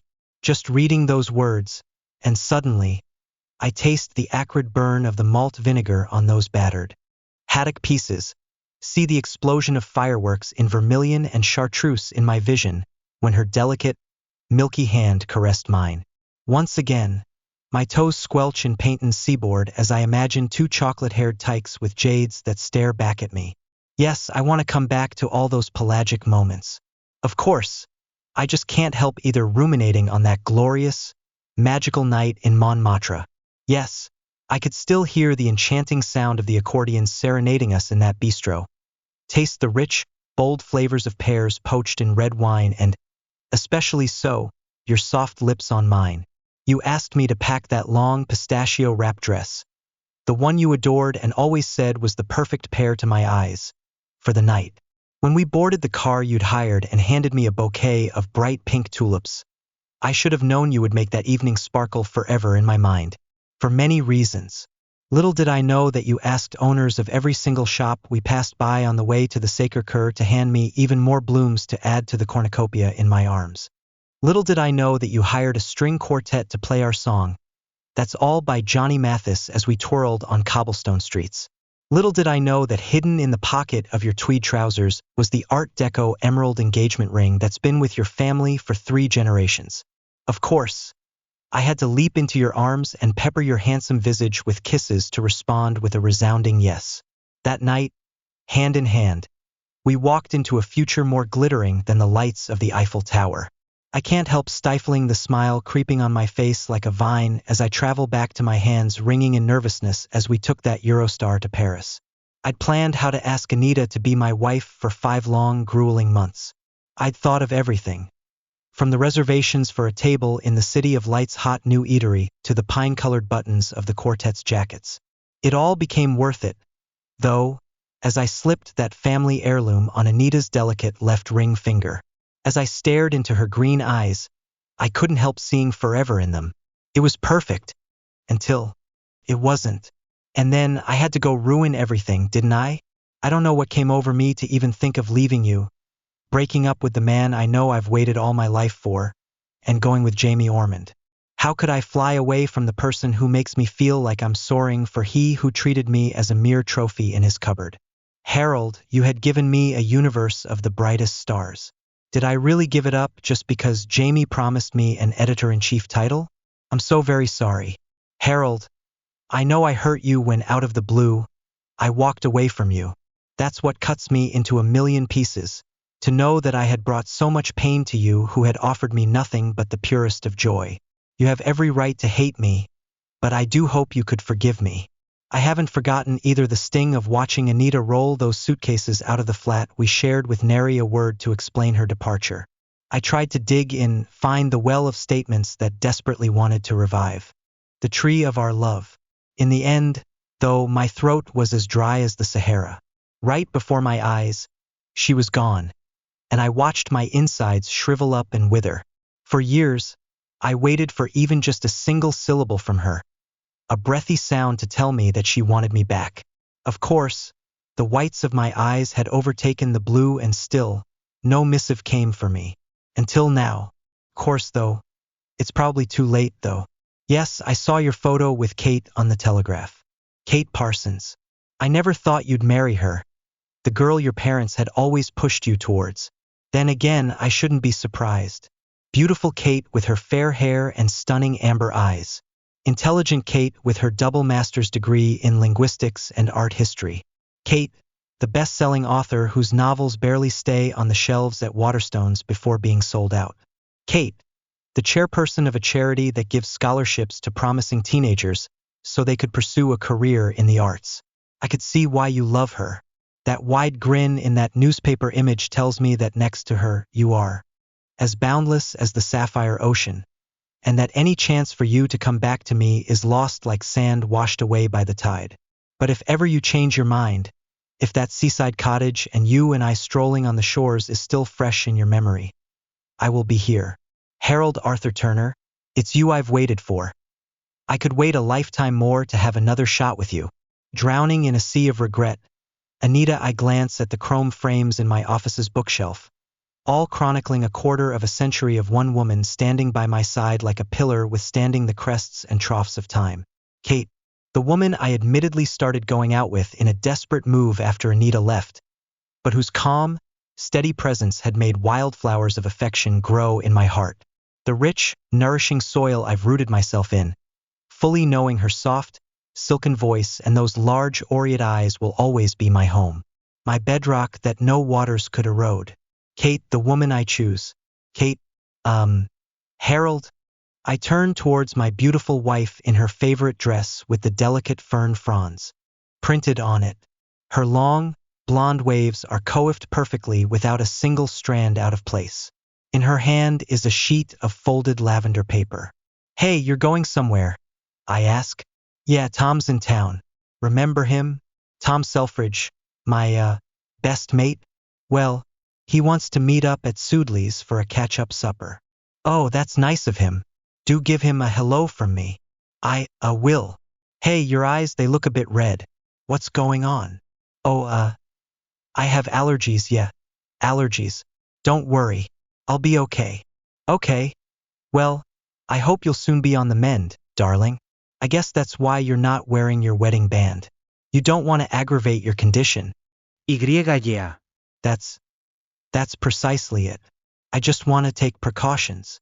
Well, have fun, okay? I'll be here waiting for you.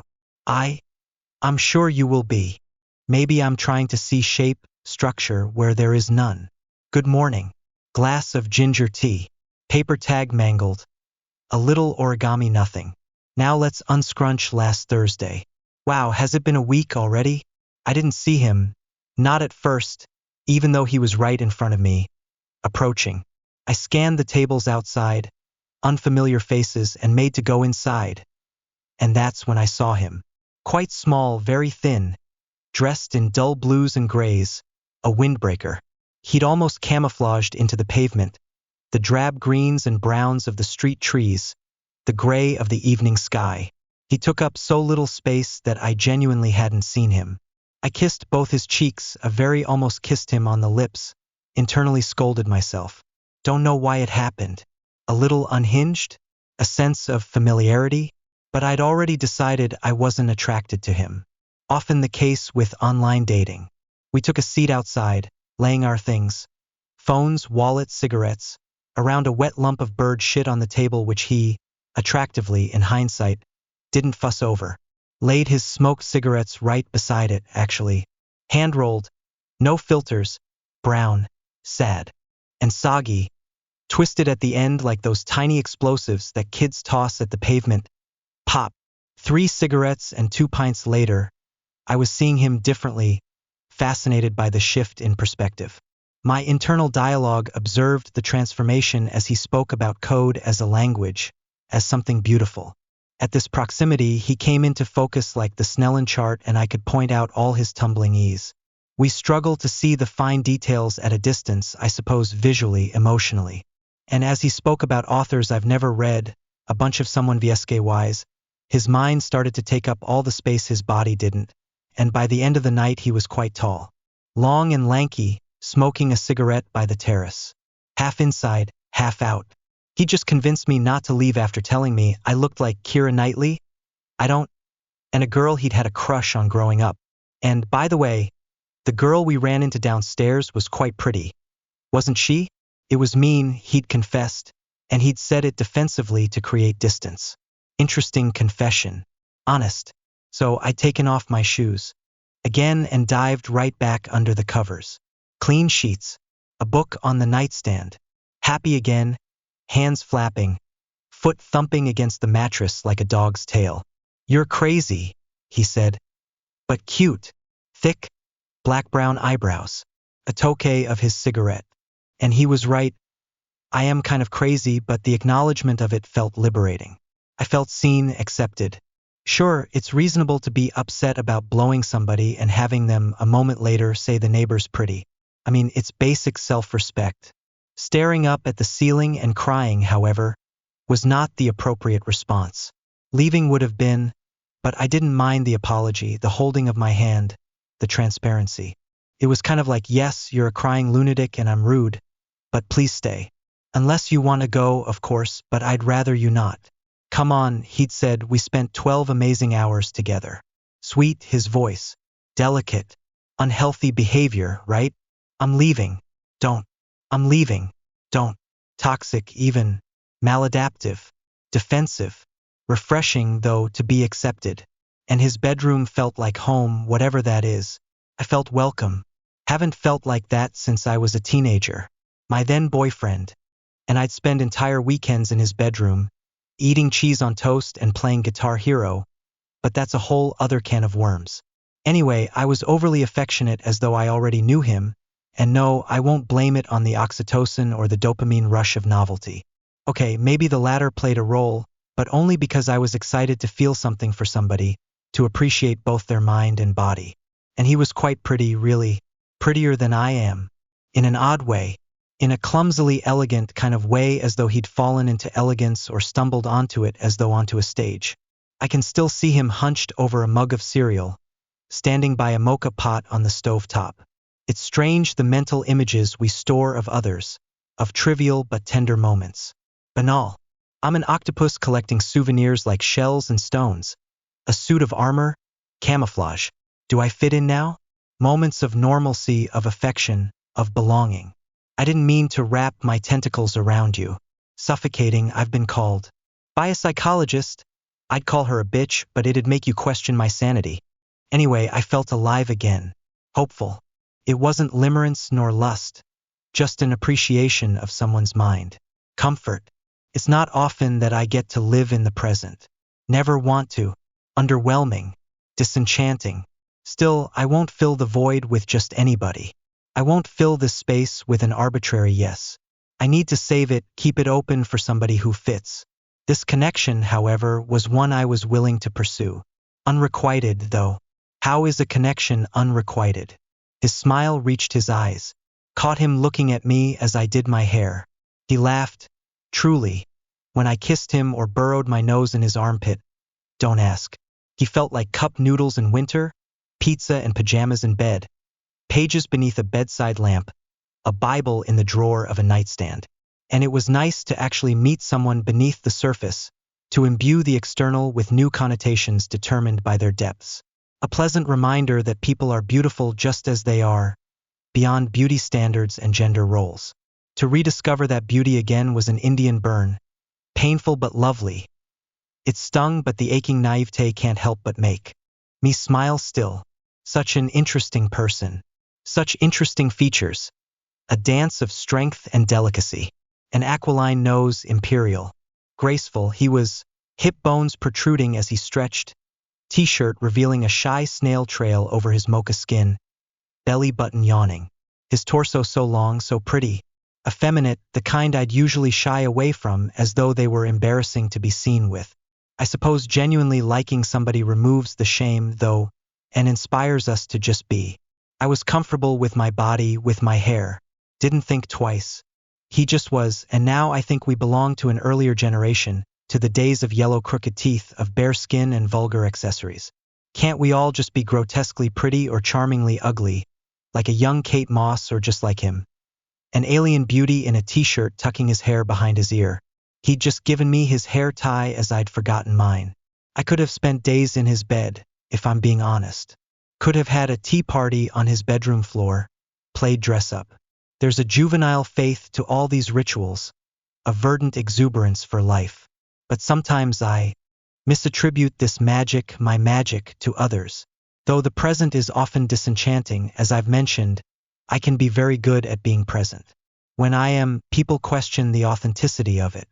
Fickle, they think, for feeling so intensely. Though the moment's all there is, really. And when you've got a good one or a handful, you seize it. I wonder how much of it was my magic and how much of it was his. Sometimes, I think I'm a wind instrument, hollow, and something sings through me. I'm a doorframe, empty, a portal into another world. People see it, and I know they do, but they also fear it, question it. He saw it, felt it, smile reaching his eyes, tender brushing of my arm, contemplating me. But when the moment's over, reality resumes. I'm sorry I made you feel something, I'd like to say, and I'm sorry that scared you. Open relationship he's in. It slipped out in an anecdote. Swept under the rug like a pin, popcorn in couch cushions. Other emotional commitments he has. Indecisive. Overwhelmed in his own words. Sweet. Well-intentioned. Confused. Sometimes, I wish people would just tell me the desmaquillata truth. Hey, I have a girlfriend whom I love and I'm only looking for something casual. Then I could say, okay, well, I'm not sure where my life is taking me anyway, but I'd like to be present with you again just like this. How's Saturday at 6? Nobody ever tells me, though. They underestimate my understanding and magnify my madness. Wasn't limerence, was it? I said it wasn't. Maybe it was. But it was nice to rediscover beauty in a windbreaker. A pair of jeans, bulging eyes and bony knees. Like turning over a rock and finding, amongst the grubs, a treasure map. Second cup. Ginger tea to soothe the strep throat. Blew a stranger the other night out of pity and people-pleasing. Almost vomited on the way home out of disgust and self-loathing. I'm a sisa. My lows launch me into highs. My highs plummet me into lows. I just wanted another dopamine rush. Just wanted to get drunk. Called in sick the next day. And here it is all on paper, yet another origami nothing. Folded into a shapeless clump. Tousle the edges. Hand roll it like a cigarette, brown, sad and soggy. Say there's meaning, where there isn't any. Twitter, Facebook. All that glitters is not gold, or so the saying goes. Marissa fiddled with the band on her left ring finger, sliding it up to the first knuckle then back again. A golden prison, but so pretty. The diamonds sparkled in the light, catching the sun's rays and reflecting it back like mini fireworks. What are you going to do? Jane asked, her limpid eyes studying Marissa's face with the earnest concern only a best friend could feel. I don't know. Marissa huddled in the chair she'd pulled up to Jane's island bench, her head throbbing with the echoes of last night's success. Jane, however, looked fresh as a daisy. How could anyone look that beautiful after a night like last night? Marissa groaned. She just felt old. It's only been 2 years. You don't have to make any decisions now, Jane assured her, as she sipped her steaming morning coffee. 2 years since Rob passed. 2 years a widow. Everyone said to give it time, but Marissa didn't think all the time in the world could erase her guilt. At Jane's insistence, she'd taken the ring off last night. Her naked left finger felt forbidden and risque. 3 mojitos. Later she was dancing with no inhibitions. Fun, flirty and fancy-free. Grabby hands, sweaty palms, throbbing music. She'd become the center of a sensual world, where names and faces blended into feeling and pulse. She'd kissed him. That much she recalled. He tasted of smoky scotch. Her arms had twined about his neck as they writhed to the beat in the sultry dark shadows of the chic upmarket bar. Did I? Marissa glanced up into her best friend's face. She didn't need to complete that sentence. Jane knew her too well. No, Han. You didn't. I'm your wing woman, remember? I'd never let you get into a situation you might regret. It was a relief. She studied her phone on the bench like a ticking time bomb. The screen had gone blank, but she could remember the text word for word. Hey, I had a great time last night. Thanks for the dance. You up for coffee anytime soon? Luke, her stomach churned. What kind of name was Luke? What had she done? Don't stress it, babe, Jane said, and she reached across the table to take both of Marissa's hands in hers. Just say thanks, but no. Guys get rejections all the time. Just be honest. Here, I'll tell him. Jane snatched the phone from the table, her thumbs flicking over the keys. No, wait, what are you saying?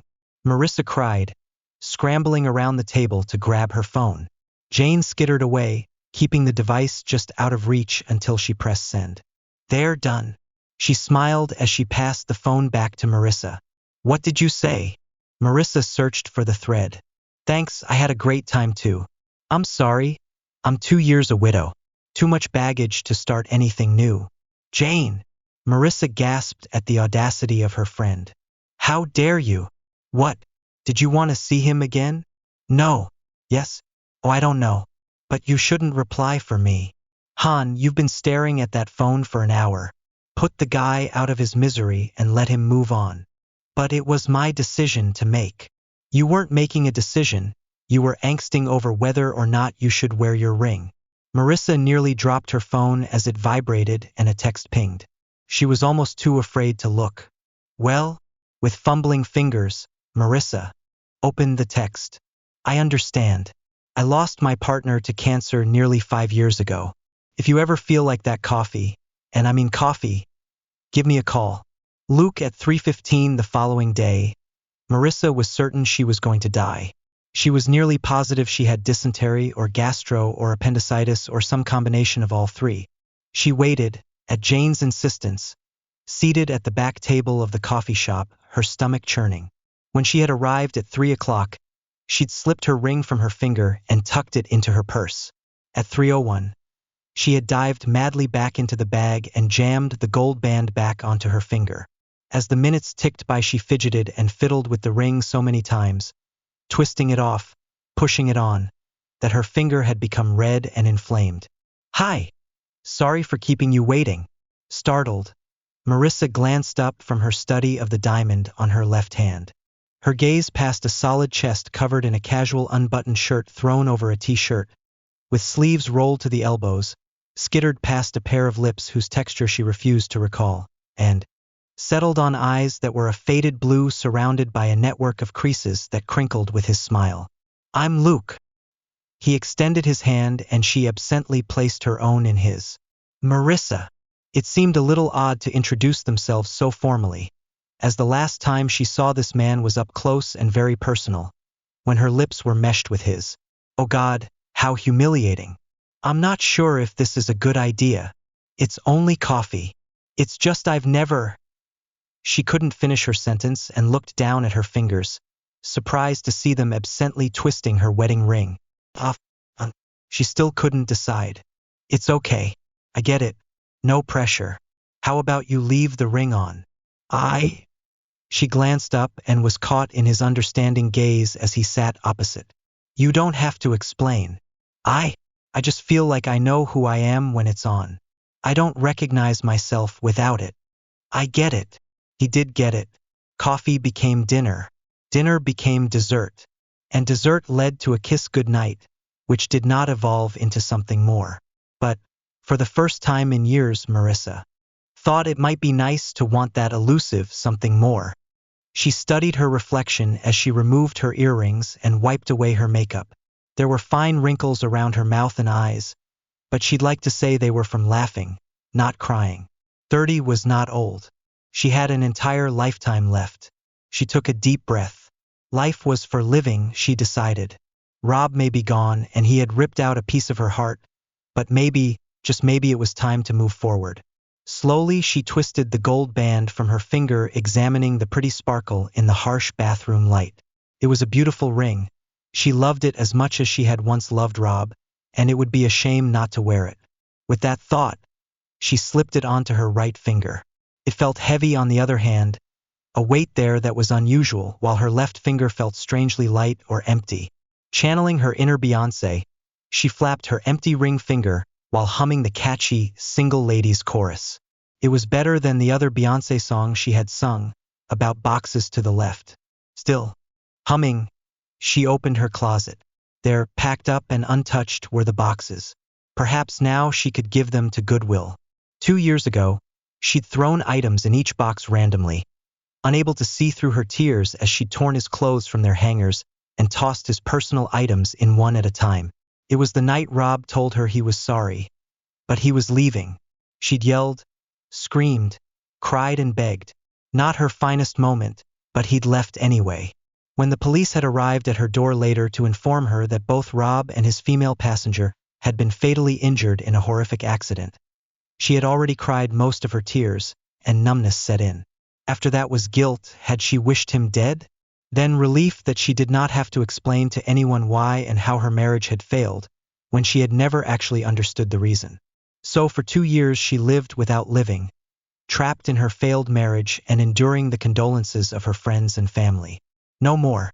Life was for living. She dumped the cardboard boxes by the front door, then opened up her phone. "Hey, Luke, had a lovely time. Maybe we could do it again?" The response was almost instant. "Would love to. All that glitters is not gold, or so the saying goes." Marissa fiddled with the band on her left ring finger, sliding it up to the first knuckle then back again. A golden prison, but so pretty.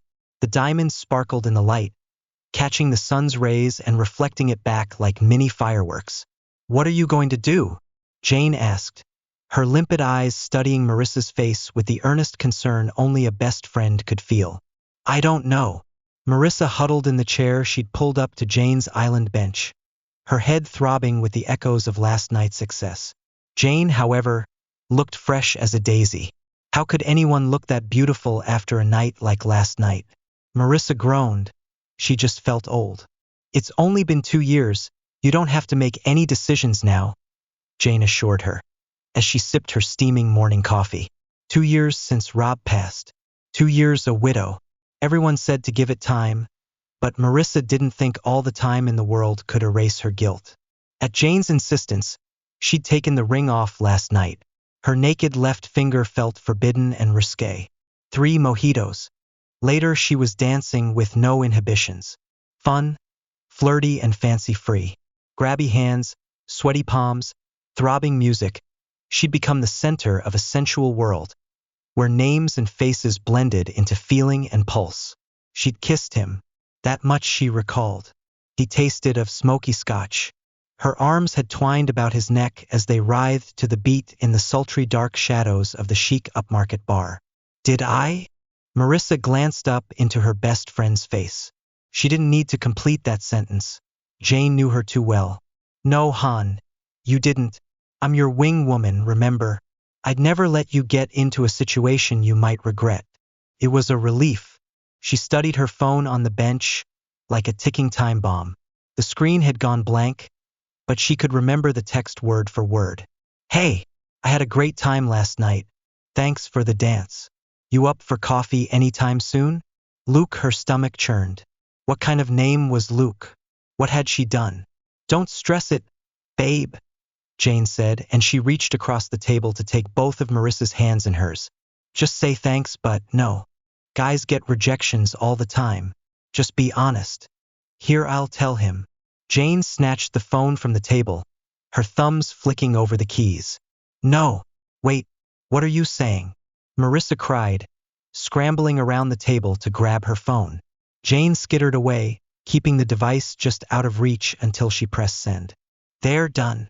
She smiled as she passed the phone back to Marissa. What did you say? Marissa searched for the thread. Thanks, I had a great time too. I'm sorry. I'm 2 years a widow. Too much baggage to start anything new. Jane! Marissa gasped at the audacity of her friend. How dare you? What? Did you want to see him again? No. Yes? Oh, I don't know. But you shouldn't reply for me. Han, you've been staring at that phone for an hour. Put the guy out of his misery and let him move on. But it was my decision to make. You weren't making a decision. You were angsting over whether or not you should wear your ring. Marissa nearly dropped her phone as it vibrated and a text pinged. She was almost too afraid to look. Well, with fumbling fingers, Marissa opened the text. I understand. I lost my partner to cancer nearly 5 years ago. If you ever feel like that coffee, and I mean coffee, give me a call. Luke at 3:15 the following day. Marissa was certain she was going to die. She was nearly positive she had dysentery or gastro or appendicitis or some combination of all three. She waited, at Jane's insistence, seated at the back table of the coffee shop, her stomach churning. When she had arrived at 3 o'clock, she'd slipped her ring from her finger and tucked it into her purse. At 3:01, she had dived madly back into the bag and jammed the gold band back onto her finger. As the minutes ticked by, she fidgeted and fiddled with the ring so many times, twisting it off, pushing it on, that her finger had become red and inflamed. Hi! Sorry for keeping you waiting. Startled, Marissa glanced up from her study of the diamond on her left hand. Her gaze passed a solid chest covered in a casual unbuttoned shirt thrown over a t-shirt, with sleeves rolled to the elbows, skittered past a pair of lips whose texture she refused to recall, and settled on eyes that were a faded blue surrounded by a network of creases that crinkled with his smile. I'm Luke. He extended his hand and she absently placed her own in his. Marissa. It seemed a little odd to introduce themselves so formally, as the last time she saw this man was up close and very personal, when her lips were meshed with his. Oh God, how humiliating. I'm not sure if this is a good idea. It's only coffee. It's just I've never... She couldn't finish her sentence and looked down at her fingers, surprised to see them absently twisting her wedding ring. She still couldn't decide. It's okay. I get it. No pressure. How about you leave the ring on? She glanced up and was caught in his understanding gaze as he sat opposite. You don't have to explain. I just feel like I know who I am when it's on. I don't recognize myself without it. I get it. He did get it. Coffee became dinner. Dinner became dessert. And dessert led to a kiss goodnight, which did not evolve into something more. But, for the first time in years, Marissa thought it might be nice to want that elusive something more. She studied her reflection as she removed her earrings and wiped away her makeup. There were fine wrinkles around her mouth and eyes, but she'd like to say they were from laughing, not crying. 30 was not old. She had an entire lifetime left. She took a deep breath. Life was for living, she decided. Rob may be gone and he had ripped out a piece of her heart, but maybe, just maybe it was time to move forward. Slowly she twisted the gold band from her finger, examining the pretty sparkle in the harsh bathroom light. It was a beautiful ring. She loved it as much as she had once loved Rob, and it would be a shame not to wear it. With that thought, she slipped it onto her right finger. It felt heavy on the other hand, a weight there that was unusual, while her left finger felt strangely light or empty. Channeling her inner Beyoncé, she flapped her empty ring finger while humming the catchy Single Ladies chorus. It was better than the other Beyoncé song she had sung, about boxes to the left. Still, humming, she opened her closet. There, packed up and untouched, were the boxes. Perhaps now she could give them to Goodwill. 2 years ago, she'd thrown items in each box randomly, unable to see through her tears as she'd torn his clothes from their hangers and tossed his personal items in one at a time. It was the night Rob told her he was sorry, but he was leaving. She'd yelled, screamed, cried and begged. Not her finest moment, but he'd left anyway. When the police had arrived at her door later to inform her that both Rob and his female passenger had been fatally injured in a horrific accident, she had already cried most of her tears, and numbness set in. After that was guilt. Had she wished him dead? Then relief that she did not have to explain to anyone why and how her marriage had failed, when she had never actually understood the reason. So for 2 years she lived without living, trapped in her failed marriage and enduring the condolences of her friends and family. No more. Life was for living. She dumped the cardboard boxes by the front door, then opened up her phone. "Hey, Luke, had a lovely time. Maybe we could do it again?" The response was almost instant. "Would love to, Sarah." He felt something wet roll down his wrinkled cheek as his eyes sprang open. It felt like someone was pushing on his chest from the inside out, as if reverse CPR somehow just awoke him out of some coma. He heard a rasp voice call out the name of his beloved again, Sarah. The baritone vibration of his vocal cords agitated the phlegm at the back of his throat, which sent his chest into tight convulsions, each bone rattling as he wheezed and hacked, trying to regain his breath. "Where am I?" he thought as his dim, blurry eyes looked around the room. The air in the room was suffocatingly warm and dusty, which exasperated his dry cough as he sat up on the bed. Thank God for small mercies. As he noticed a pink pitcher with water and an empty glass next to it, he reached to pick up the container only to realize his hands trembled and that his fingers seemed too stiff to grip it. He managed to slide his hand between the handle and container and use his forearm as a cantilever to lift the jug. Pouring the water into the cup was now the next challenge. "Damn it!" he muttered when the water spilled everywhere. He brushed off his pants and brought the cup to his mouth. He heard a happy jingle tune played over the sound of a ticking time clock and looked across the room to the TV screen. Jeopardy was on. He sat quietly watching the contestants scribble their answers. When Alex appeared on screen, he instinctually looked over his left, expecting to hear his wife shout out her answer. But she wasn't there. Maybe she's cooking something. The aroma of garlic bread and spaghetti wafted from the hallway into his room. It smelled familiar, but it wasn't Sarah's. "Are we having company?" He looked down, slid his slippers on, and then rocked himself up onto his feet. Every bone in his ankles and knees popped, and he couldn't remember the last time he felt so stiff. He lost his initial balance and his bum flopped back onto the bed. "I'll try that again." As he reached for the headboard to support himself, now upright, he shuffled out the bedroom down the hallway. This has to be some kind of hotel or something. Sand-colored walls were decorated with an occasional wreath or season's greetings taped on the doors. The wide hallway ran in both directions. Toward his left, he noticed what must have been a receptionist's desk, and he thought he might have luck finding the lobby that way. The smell of spaghetti, now interspersed with decaf coffee and French fries, floated in the air. "I must be near the dining room." The signs in the hallway were a little too blurry for him to make out, and he realized he forgot to put on his glasses. He walked up to the counter hoping to find a receptionist or at least a call button, but the desk was empty besides some files and a phone. A door behind him creaked open. A silver-haired woman pulled her wheelchair forward with her 2 feet and 1 good arm. The old man shuffled over to her to find out if she could tell him where the receptionist was. "Hello, young lady. Do you happen to know where the receptionist is?" She looked up at him blankly as her gray-blue irises locked with his. He thought to himself, "Nobody home."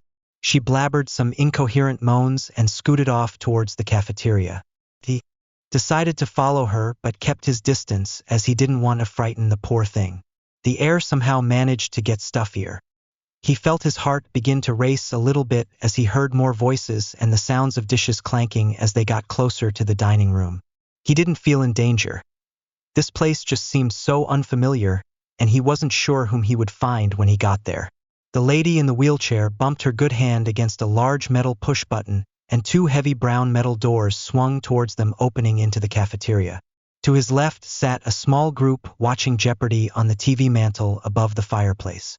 Tables were interspersed with individuals and couples being attended to by vigorous but tired-looking women in green and purple scrubs. The young man in blue scrubs working the serving line had a nice smile which glistened white when he greeted the individuals who walked up. He seemed like the only friendly one in there. One of the young women came up to the old man and asked, "Are you hungry, Abe?" This clearly disturbed the old man. "Okay, where? Am I really?" He thought to himself. "How do you know my name?" he asked, getting a little agitated. "I can never forget you, Abe. You are one of the kindest people I have known here." That soothed him, but only very slightly. "Where's Sarah?" "She said she would be here sometime this afternoon. Would you like some food while you wait?" She replied calmly. "No, thank you. I'll just wait for her over here." He walked over to a table nearby and the nurse returned to her duties with the other patients. He sat like a sentry for 20 minutes. But as his eyes grew heavy and his back began to ache in the hard metal fold-up chair, he decided to retire to a more comfortable armchair closer to the fireplace. An episode of Jeopardy followed by Wheel of Fortune passed and his head sunk into his chest until he finally succumbed to his drowsiness. A little later he felt a warm, soft hand placed on his and heard a gentle voice speak to him. "Sarah?" He awoke only to find a beautiful young woman and her mother sitting by him. He noticed their eyes glistened a little bit, and the older of the two looked away and wiped her nose with a tissue. "Yes, I am Sarah, but not the one you are looking for." A heavy lump filled in throat and he struggled to swallow. His eyes welled up, and as he gazed at the girl, her eyes began to tear too. His heart sank, but he knew where he was now. He finally managed to swallow and, after clearing his throat, he laid his old hands on top of the woman's hands which they each had placed on his knees. Both hands were soft and delicate just like he remembered, when they were not even half the size they were now and could fit in the palm of his hand. He held them there for a long moment, just enjoying the sensation of loving touch. He looked at the older of the two and felt his heart pause. What he was about to say he realized he couldn't. So he said it in his heart. "I'm so sorry. I love you, my girl, but I can't remember your name. Please forgive me." The pain flashed across his face, but he mustered a smile and grabbed her forehead to give it a kiss. He then reached over to the younger woman's hands and stared directly into her eyes. "Sarah, I am so delighted to see you." They chatted about the news, the college she was soon to graduate from, her boyfriend who just became her fiancé, her dreams of traveling, and if she want to start her own family someday. An hour passed by in seconds, and the old man knew it was time to rest. He asked them to escort him to his bed. It was a long walk down that hall. An old man escorted by two strangers now. He couldn't understand why they were crying. He didn't know where he was or where he was going or why. It was getting dim now and quiet. Time just felt like it caught up to him, and it was time to sleep. They fluffed his pillow, laid him in his bed, and helped him put his feet up. "I'm cold," he whispered, and the older of the woman placed a blanket over him. The younger kissed him on the cheek. He closed his eyes and something wet rolled down his cheek. The room was dark. "Sarah?" He took a deep breath and opened his eyes, only to find the love of his life smiling back at him. As I came to, I could hear the sounds of the forest around me. I slowly opened my eyes, seeing the canopy of trees above me. What is happening? I raise up onto my elbows and look around. Yup, definitely in the forest. Pine cones littered around me. How did I end up here? Okay, think back to what I was last doing. I was walking home from work. It was 2 a.m. I work in a bar. That's all I can remember. Damn, I hope I'm not too far from home. I feel around for my phone and bag, but they are missing. Thankfully, I'm still dressed at least. I realize I can faintly hear cars. I slowly get up, seeing if I have any injuries. I have blood on my shirt, but that's all that's wrong. Where did the blood come from, I wonder? I woke up out here on the forest floor. I must have lost consciousness at some point. As I look towards the sounds of the road, I realize my neck is so stiff and sore. I need to get home. Don't freak out, don't panic. Once you get home, you can have a breakdown. I wander off into the direction of the cars that I can hear. Only a few go by. I wave down the next car that comes along. I have no idea where I am. My breathing is rapid as I see it's a man driving. Shit, maybe I should wait for a female driver. As I look through the window, my instincts tell me this man is okay. He's in a nice suit and it's a nice car. Plus, he pulled over for a bloodied stranger on the side of the road. Hi. Where are we? He states my city. OMG, thank the gods. Okay. Can I get a lift home? I slowly sit in the car seat. He asks what happened. If anything is wrong. If I'm hurt. Haha, no. I'm okay. I think my friends dropped me out here as some prank. I try to keep it light. I don't want to admit just how lost and scared that I am. I just want to get home. I finally look at him. I find him intently watching me. My whole world, as I know it, silently slips away as our eyes meet. I feel completely at peace. And like I've found the missing piece to my soul, I feel very drawn to him. His eyes are a perfect light ocean blue with specks of orange and yellow. I sit wordlessly in the seat with our eyes still locked. I wonder if he feels this connection or if it's just me and I'm going crazy after whatever happened to me. I shut the door as our eyes finally break contact. Without asking where to go, he starts driving. I must be in shock still, 'cause here I am sitting in the stranger's car and he feels like home. I side-eye him. When he finally speaks again, I find myself leaning towards him. What's your name? Oh, Alex, he responds with his name, Roman. Sooner than I realized we pull up outside my house. I look at him again. I didn't even tell him where I live. I swear I must still have a concussion or something. Why don't I want to get out of the car? I mistakenly say out loud. I quickly hold my hands up to my mouth. He smirks and slowly lifts his arm up to remove my hands from my mouth and lays them in my lap. He keeps one hand in his. His touch feels like electricity running through my arm and straight to my heart. I could feel his emotions. He was projecting safety and calmness through this bond that has snapped into place. Alex, you are mine. When I saw you walking, my thirst took over and I had to have you, he says unapologetically. You are one of us now, he states. One of us, I repeat softly, my hand moving to my sore throat. We sit in silence as I process this information. My mind is swirling. I now have this man in my head and soul. I have never felt so comfortable and wanted and cherished plus terrified in my life. I have always felt like I was living on the outside of society. How could this happen so quickly? Yesterday I was just me. Now I feel like I have a family, a new family, a more accepting family. I realize he is still holding my hand. I look at our joined hands and I shyly run my thumb along the side of his.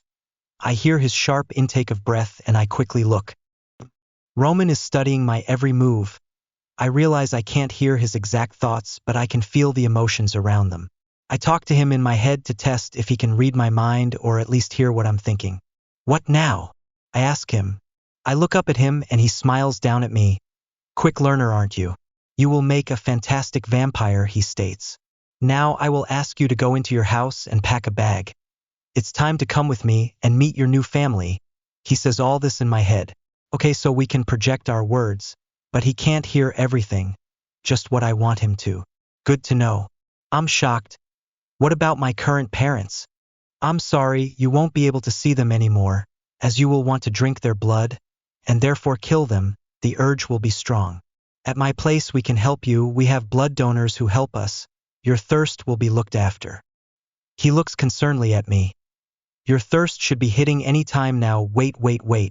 This is moving too fast. My whole life is changing in an instant. He really thinks I will just drop everything and go with him.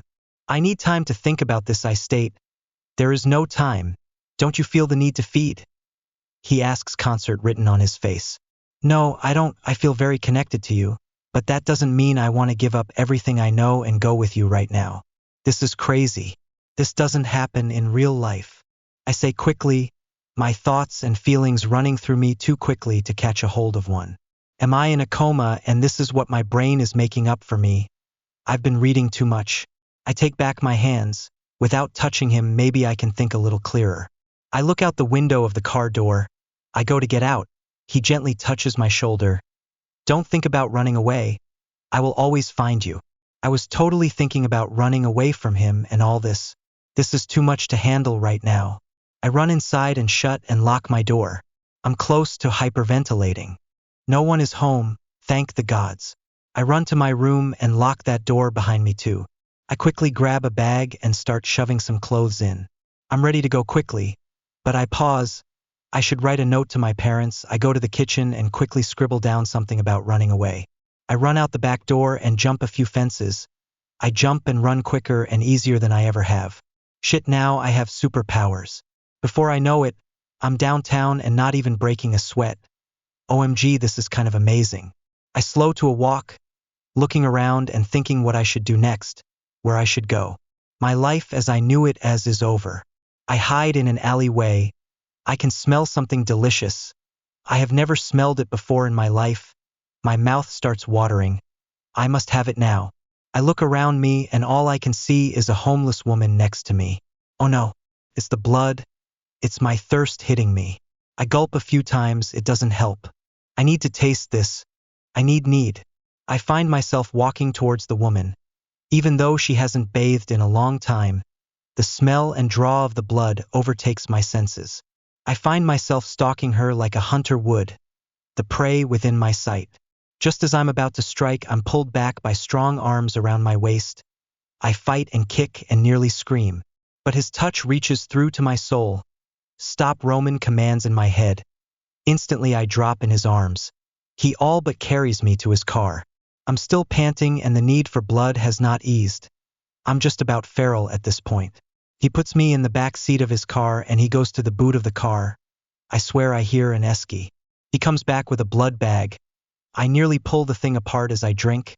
It sings on my tongue, the most sublime thing I've ever tasted. It's gone in an instant and I find myself going to get out of the car and get more from the esky. He makes me sit again and sits next to me. He holds my face in his hands. That's enough for now. What did I say about running away? You nearly killed some poor homeless person. I told you I would look after you, he says sternly. I didn't think it would be like that. I'm sorry, I stammer. His thumbs run along my cheeks. I close my eyes at how amazing it feels. I find myself leaning into him, wanting more. Let's go home, he says. He gets out and into the driver's seat. I'm still in the back, speechless. I realize I really can't be around my family or friends right now. Will it become easier to control this thirst? Do we eat normal food too? 'Cause like cheese exists and I don't want to give that up. He looks at me in the rearview mirror and chuckles. Yes, Alex, it gets easier with practice. Once you have lived with me for a while and you get all the blood you need, from the proper place, donor blood, once your needs are met, your humanity will come back a little. You will learn to control your strength and all that comes along with being a vampire. It's the most he's ever said to me, and I find myself hanging on to every word. Are there others at the house? No, it's just me for now. I haven't turned anyone in a very long time. But in a while, once you are in control again, I will invite them back to meet you. I raise my eyebrows at this. As we pull up to his mansion is the only word for it.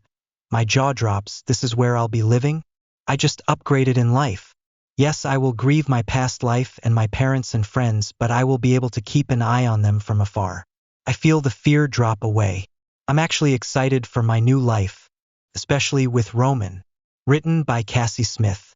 I've heard it said that we are born looking for someone looking for us. Makes sense, right? It's usually, at the very least, our mother who is looking for us, waiting to see who was growing inside of her all of those months. From that moment of birth on, our eyes are always searching the earth, the horizon, looking for someone who is looking for us. That was certainly true of me. I was born looking for someone looking for me. I must have known from inside the womb that my mother didn't want me. Can an unborn child know that, sense the rejection from the body carrying it? I think so. Instead of feeling welcomed, I must have felt unwanted. My father was too busy looking for someone looking for him that he didn't notice me either. He couldn't see that I was looking for him. He wasn't mean though, like my mother. No, just indifferent towards my existence. I learned from a young age that I had to take care of myself, stay out of the way. Made myself mayonnaise sandwiches all through elementary school, while I watched my friends eat their carefully prepared lunches made by a mother who loved them, ham and salami. Even peanut butter and jelly looked full of love to my tiny eyes, still looking for someone looking for me. My mother rejected me from the day I was born, and it only got worse as I grew. It was like she was hiding from me. She hid in her whiskey glass, hid in her secretary job, hid by going out at night with friends. barely tolerated me. It wasn't that I wasn't likable. I was a good kid. I did what was asked of me and more, actually. I wanted to please her, to somehow gain her approval, but nothing I did was ever good enough to catch her attention. She was beautiful, by the way. Long, dark hair that smelled like jasmine, and dark, soulful eyes. Broken, though. Her eyes, they were broken. I don't think they were ever whole. When she met your gaze, if she ever did, you could see the brokenness in those deep eyes. A well of pain contained in them. She had grown up in foster care, unwanted. I think she was incapable of loving me because she had never been loved. Can see that now, but as a boy, I didn't understand it. Looking at me through broken eyes made me feel broken. I knew she could only see pieces of me, not my whole. How could she, through broken eyes? It was the summer between 4th and 5th grade that my best friend, Johnny, brought the magazines to the baseball field.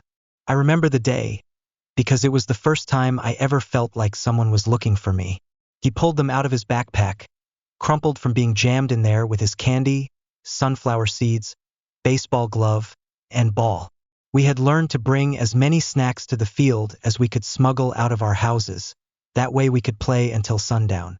That was summer, playing baseball and eating sunflower seeds and candy. But today was different because he had also brought magazines. He unwrinkled them and laid them there in front of me. So many women, naked, staring at me. Their eyes didn't look broken, like my mother's. They were looking at me with allure, like I was the most desirable person on the planet. They were all looking for me, every single one of them, offering me something that I had never before felt in my life. Admired, accepted, wanted, welcomed. Their breasts gave me this feeling that I could never have put into words at the time, but now I can explain as complete, enough, magical. Half of me said to run, knowing I wasn't supposed to be seeing this, but the other half was captivated. Half of me was filled with shame, and half with intrigue. They talked about heaven in Sunday school, how there would be angels, how God keeps our tears in a bottle, and in heaven every tear would be wiped from our eyes. I remember thinking, how is that possible? How could God remember every tear I've ever cried? There were so many, and I was only a kid. What about the tears that welled up but never fell? Did God know about those, too? Sometimes those hurt the most, the ones that I had to hold in and stop. And how many more would come? The Sunday school teacher, the one with the plaid dress and glasses, said God would wipe every tear, and for some reason, I believed her. That image of life without tears, of beauty and hope, was what those images did to me that day. Just like being in that Sunday school classroom, learning of heaven, those pictures were an escape from the pain around me. They gave me the sensation of being wanted, accepted, which, in my 10-year-old boy body, I quickly confused with love. I had never experienced love in real life. I knew my friends liked me. I was born looking for someone looking for me, and I think I gave off that vibe like I was looking for you. So whether or not I felt wanted by them, I know I made them feel wanted by me, which made them like me. It worked out for me. I had a lot of friends. That's maybe what saved me. I wasn't wanted at home, but I was welcomed at school. I said my mother was mean to me. I don't know if she was born without a kind bone in her body, or if life had hardened her bones and her heart. Regardless, not only was her glance towards me harsh, but her tone, her words, her actions. She rarely got near me. Actually, I don't remember her ever embracing me. She was never at the school plays, and the shame of that ate away at me for years. Everyone else seemed to have someone hugging them, championing them. For me, I would always conveniently have to go to the bathroom after a school play, as the families gathered together and celebrated. I'd hide in there until the noise had stopped and I felt safe to come out, safe to show my aloneness. Shame. The opposite of someone looking for you, the opposite of looking for someone. It was the fear that no one was looking for you, that if someone ever found the real me, they would run. It was during those school plays that I first met shame. Actually, it was when shame found me. I would hide in the bathroom, in my little boy body, not understanding why no one was looking for me, why my mother was the only mother not present. Shame grew as my mother's meanness grew. I once gave her a Christmas gift, a new hairbrush. I had noticed that her old one was missing a few bristles. She loved to brush her hair at night. Maybe that's why it was so beautiful and shiny, all of that brushing. I was so excited to give her the gift. At that time, I still had hope that maybe she'd love me, look for me. I must have been in 5th grade. It was when I started mowing the neighbors' lawns to earn money. Yeah, that's right. I was in 5th grade. I bought the brush secretly on the walk home from school one day in December and hid it in my closet, under some clothes. I was so excited. I could barely wait for Christmas morning. When the morning came, I was waiting for her when she got up. I was looking for her, waiting for her to come down our stairs in her robe. She finally did, and I handed her the present, a red box wrapped with a gold bow. I remember it as if it were yesterday. "What's this?" she asked. "Who's this from?" Strange question, considering I didn't have siblings. It had always been just me, an accident, she told me one night after way too much whiskey. An unfortunate mistake. That's what I was, an unfortunate mistake. "It's from me, Ma," I said, trying to contain my anticipation, picturing her running that brush through her long dark hair, thinking of me every time she saw the brush. She looked at me with disdain, and then at the gift. She handed it back to me, pushed it into my hands. "I don't need anything from you." She'd never said my name. I hadn't realized it until then. She'd never called my name, never wanted me near her enough to call me, had never looked for me, never come outside to call me in for dinner, like my friends' moms. The only time I had ever heard her speak my name was when she was introducing me to someone. Something broke permanently in me that day. I think I had held on to hope, believed that if I either loved her enough or was good enough, that she'd change and love me back, want me, look for me. Hope died that day. And the death of hope is perhaps the greatest death of all. I didn't realize it until later in life, but I grieved that death for a long time. And so went my relationship with women. They terrified me. They terrified me because they had the power to break me. My mom had broken me, let me down, and yet I was transfixed by the beauty, the magic of a woman. It was unattainable in real life, so I slipped into fantasy.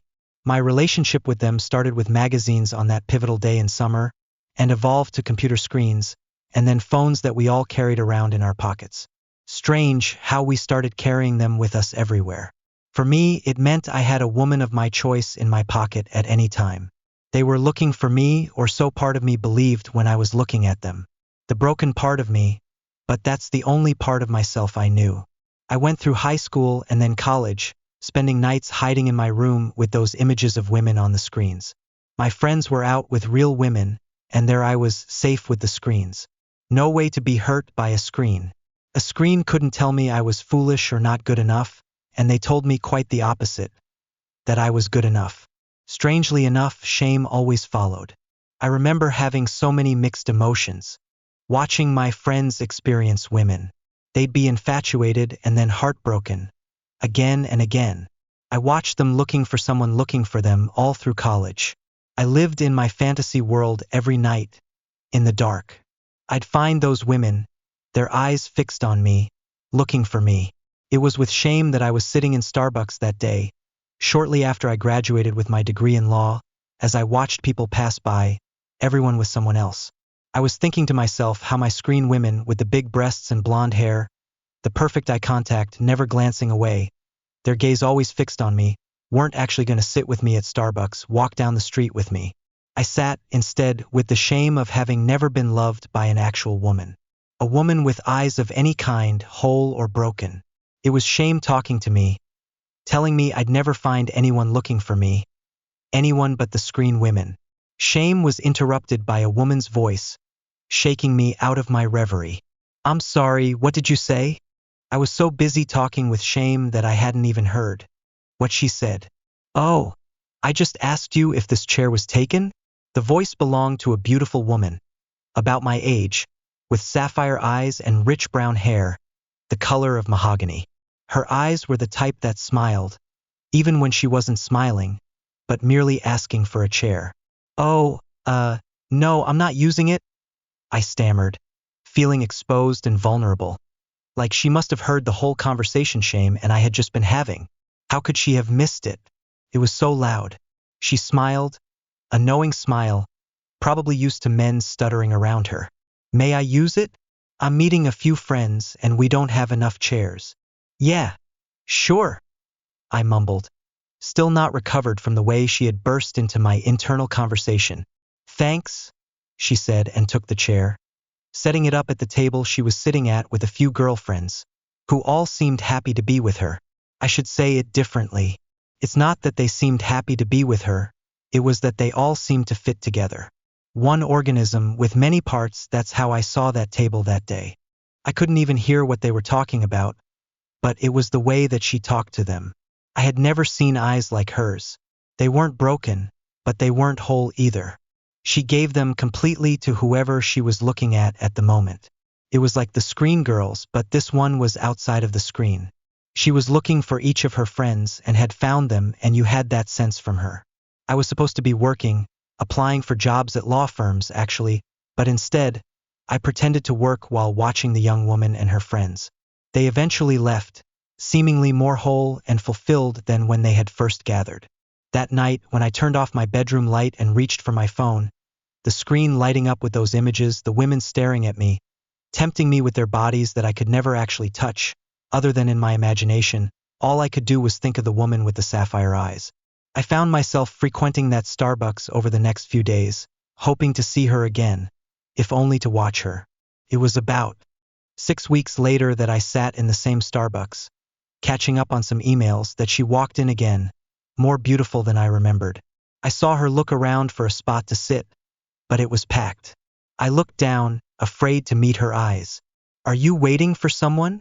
I heard her voice ask. I was, in fact, waiting for her, but I didn't know it yet. Oh no, not today, I responded, afraid that she could see right through me and knew that I was never waiting to meet someone. Can I sit here?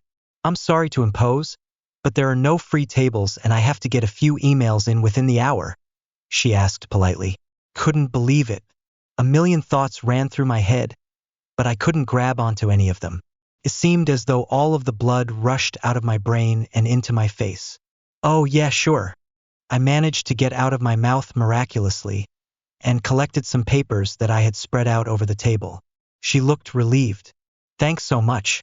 I won't get in your way, she said, not knowing that I wouldn't be able to get anything done with her sitting so close. I had avoided live females ever since my mom rejected the Christmas gift, and until her, I had never seen anything so captivating. It was her energy, the way she made me feel that she could see right into me. I'd have to pretend to work. I'm Winter, by the way. Nice to meet you, I said out of sheer routine. I was depending on routine at this point. She smiled. And you are. Shame filled me and I stuffed it down. Didn't want her to see it. Sam. You look stressed. What are you working on? She asked, that same engagement she had with her friends now focused on me. I told myself to play it cool, tried not to squirm. I told her that I was newly hired at a law firm and starting with a few small cases. I talked longer than I meant to, but the truth was, no one had ever listened to me like that before, received me so attentively. I had the common sense to ask her what she was working on, and she filled me in on her work as a budding journalist. She ended up never opening her laptop. We talked for 2 hours, which felt like 2 minutes. Somehow the conversation turned towards childhood, and she told me all about her travels growing up as a military kid and how she was ready to call someplace home.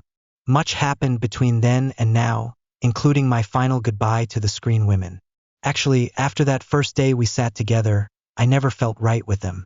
She was just so real. She told me one day, several months after we started dating, that she felt like she had been looking for me her entire life. Why am I reminiscing about all of this now? How far I've come. How I was born looking for someone looking for me. How I searched countless magazines and screens, only to come up more and more empty each time. Well, my wife, the one with the sapphire eyes, is having a baby boy this month. I want my son to know, every day of his life, on both the good days and painful days, that he was born into arms who were looking for him. We were standing there at the open garage bay, studying her car. Cars and trucks were whizzing past on the interstate behind us, just on the other side of the service road. The mechanic wiped his greasy hands on a handkerchief as he glanced at the car's tags. "Your transmission won't make it back to Virginia." He shoved the hood down. The car shuddered. "I can work on it first thing Monday. You'll be on your way home Tuesday." "We're headed to Montreal," I said. If it had been my car and a different trip, I would have made some joke, sold the car on the spot, and whipped out my credit card for a rental. I've done crazier things, but it wasn't my car and it wasn't my show. "What do you think?" I said, turning to my friend. She looked at me, studying my eyes, considering without looking away. It made me nervous. She was a bit intense but kept herself under control as if there could be trouble under there. We didn't know each other that well, just well enough to hope, and we both were a little desperate for hope. The trip had been a crazy, spur-of-the-moment idea. My crazy ideas had come to no good end several times, but this time I wasn't drunk, desperate, or trying to convince myself I found a dream. I had said, not entirely seriously, "I'd love to show you Montreal. It's a place I love." But I may have said, "Let's take a break from the stress of life and go to Montreal for the weekend." She hesitated only for a minute, then smiled. "Okay." We kept surprising each other like that. My children were with their mother for the weekend. After we dropped off her son, we threaded our way onto I-81. We told people at work nothing. Well, I told them I was headed to Richmond for the weekend, and she said something like that, but on the opposite side of the state. As we drove, we talked about the things that hadn't worked out in our lives, what we wished we had done, our weaknesses, and how we needed to be careful. We knew what mistakes looked like, our mistakes and our choices. It was still early, but we were settling into the trip. Her transmission was noisy, and I said something when we reached Hagerstown, Maryland. Once in Pennsylvania, we pulled in for gas. After a gas and bathroom break, we were back in the car. I started the engine and tried to slip the shift into reverse, but I hit a grinding wall. The shift wouldn't budge. Reverse was gone. "We'll have to have someone look at that," I said as if it weren't important. And it wasn't because we were having one of those great conversations. We bought coffee in Scranton, Pennsylvania, and started out, but there was no first gear. The car easily started off in second, and we kept talking until we couldn't hear each other over the roar. We pulled into the transmission shop on the outskirts of Binghamton, New York. The mechanic smiled. "You might make it to Montreal, but not back to Virginia. That transmission is gone." A car whizzed by, then another, then silence. It wouldn't have crossed his mind we wanted to keep going. But for us, the worst had happened. Monday morning, we wouldn't show up at work, and by lunch, people would know. It didn't take rocket science to figure out something was up if we both called, saying we might be back in the office on Wednesday. There had been rumors. People noticed me hanging around her office, going on about my children, divorce, and the crap of life. I learned about big plans from my father. He kept trying to make life work. My mother had no part in that and started in on him right away. She accused him of orchestrating various plots or being a Russian agent. My mother wasn't exactly normal. My father usually poured a couple of bourbons for himself. Later, he would find me in my bedroom. He always started out, "Everything will be all right in the morning."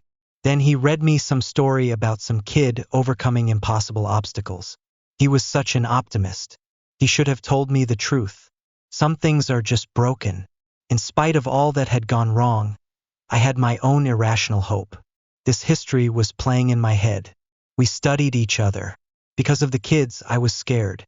I knew what families did to children, what I had already done to mine. We were both risking a lot. I finally had to say something.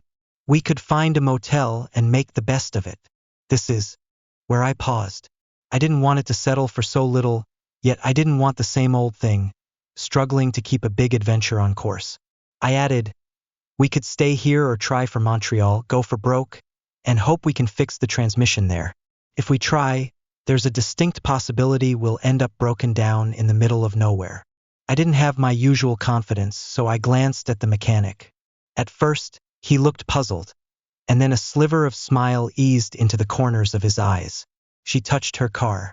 "Montreal, of course, and if it doesn't work, you and I will make new plans." The mechanic wished us well.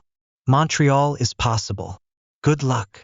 Hours later, almost deaf from the noise, we arrived to rush hour traffic. Boulevard de Maisonneuve was packed cheek to jowl with cars and trucks, hot and chaotic. Our car's agony drowned out everything. Cars passed, and people turned our way, studying the couple in the roaring car. We had their pity, but we tried to appear nonchalant, even smiled. The transmission screamed, hanging on to fourth gear, our last hope.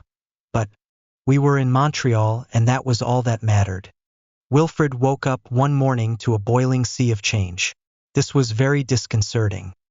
He had recently entered the 52nd year of his life, and any damp feeling as he surfaced into the day left him feeling ashamed and inadequate. Even his night sweats disturbed him, perpetuating the anxiety from which they came. He lay there for a moment before he checked his watch, phone and wallet. For good measure, he gently and unobtrusively patted the mattress around him. The numeracy of his age was often a myth, but occasionally he had a nauseating moment where the weight of those years collapsed against him and filled him with panic and yet more anxiety. There was no relief. Never relief from the push of a stress he could not fathom, let alone address. He had dreamt of the most wonderful piss in his entire life, and as he became more aware, he was right back at the age of 9 and the 3 times he'd had dreams such as these. To dream of that blessed relief was to relieve oneself in a perfect slumber that went very bad. The resulting shame of a bedwetting incident was never something someone could dissuade themselves of. The stench of it was to be wafted through the corridors of a life. There were badges of honor, and then there were these eternal scabs. Reluctantly, he emerged from the bed and he looked back at the humpbacked duvet with dread and some degree of resentment. The latter was all on him. All of it was on him. That was the way of it. His part in the play of life was as one half of a beast of burden. He'd never worked out whether he was the front half or the back half. The one certainty he had was that the other half had failed to turn up.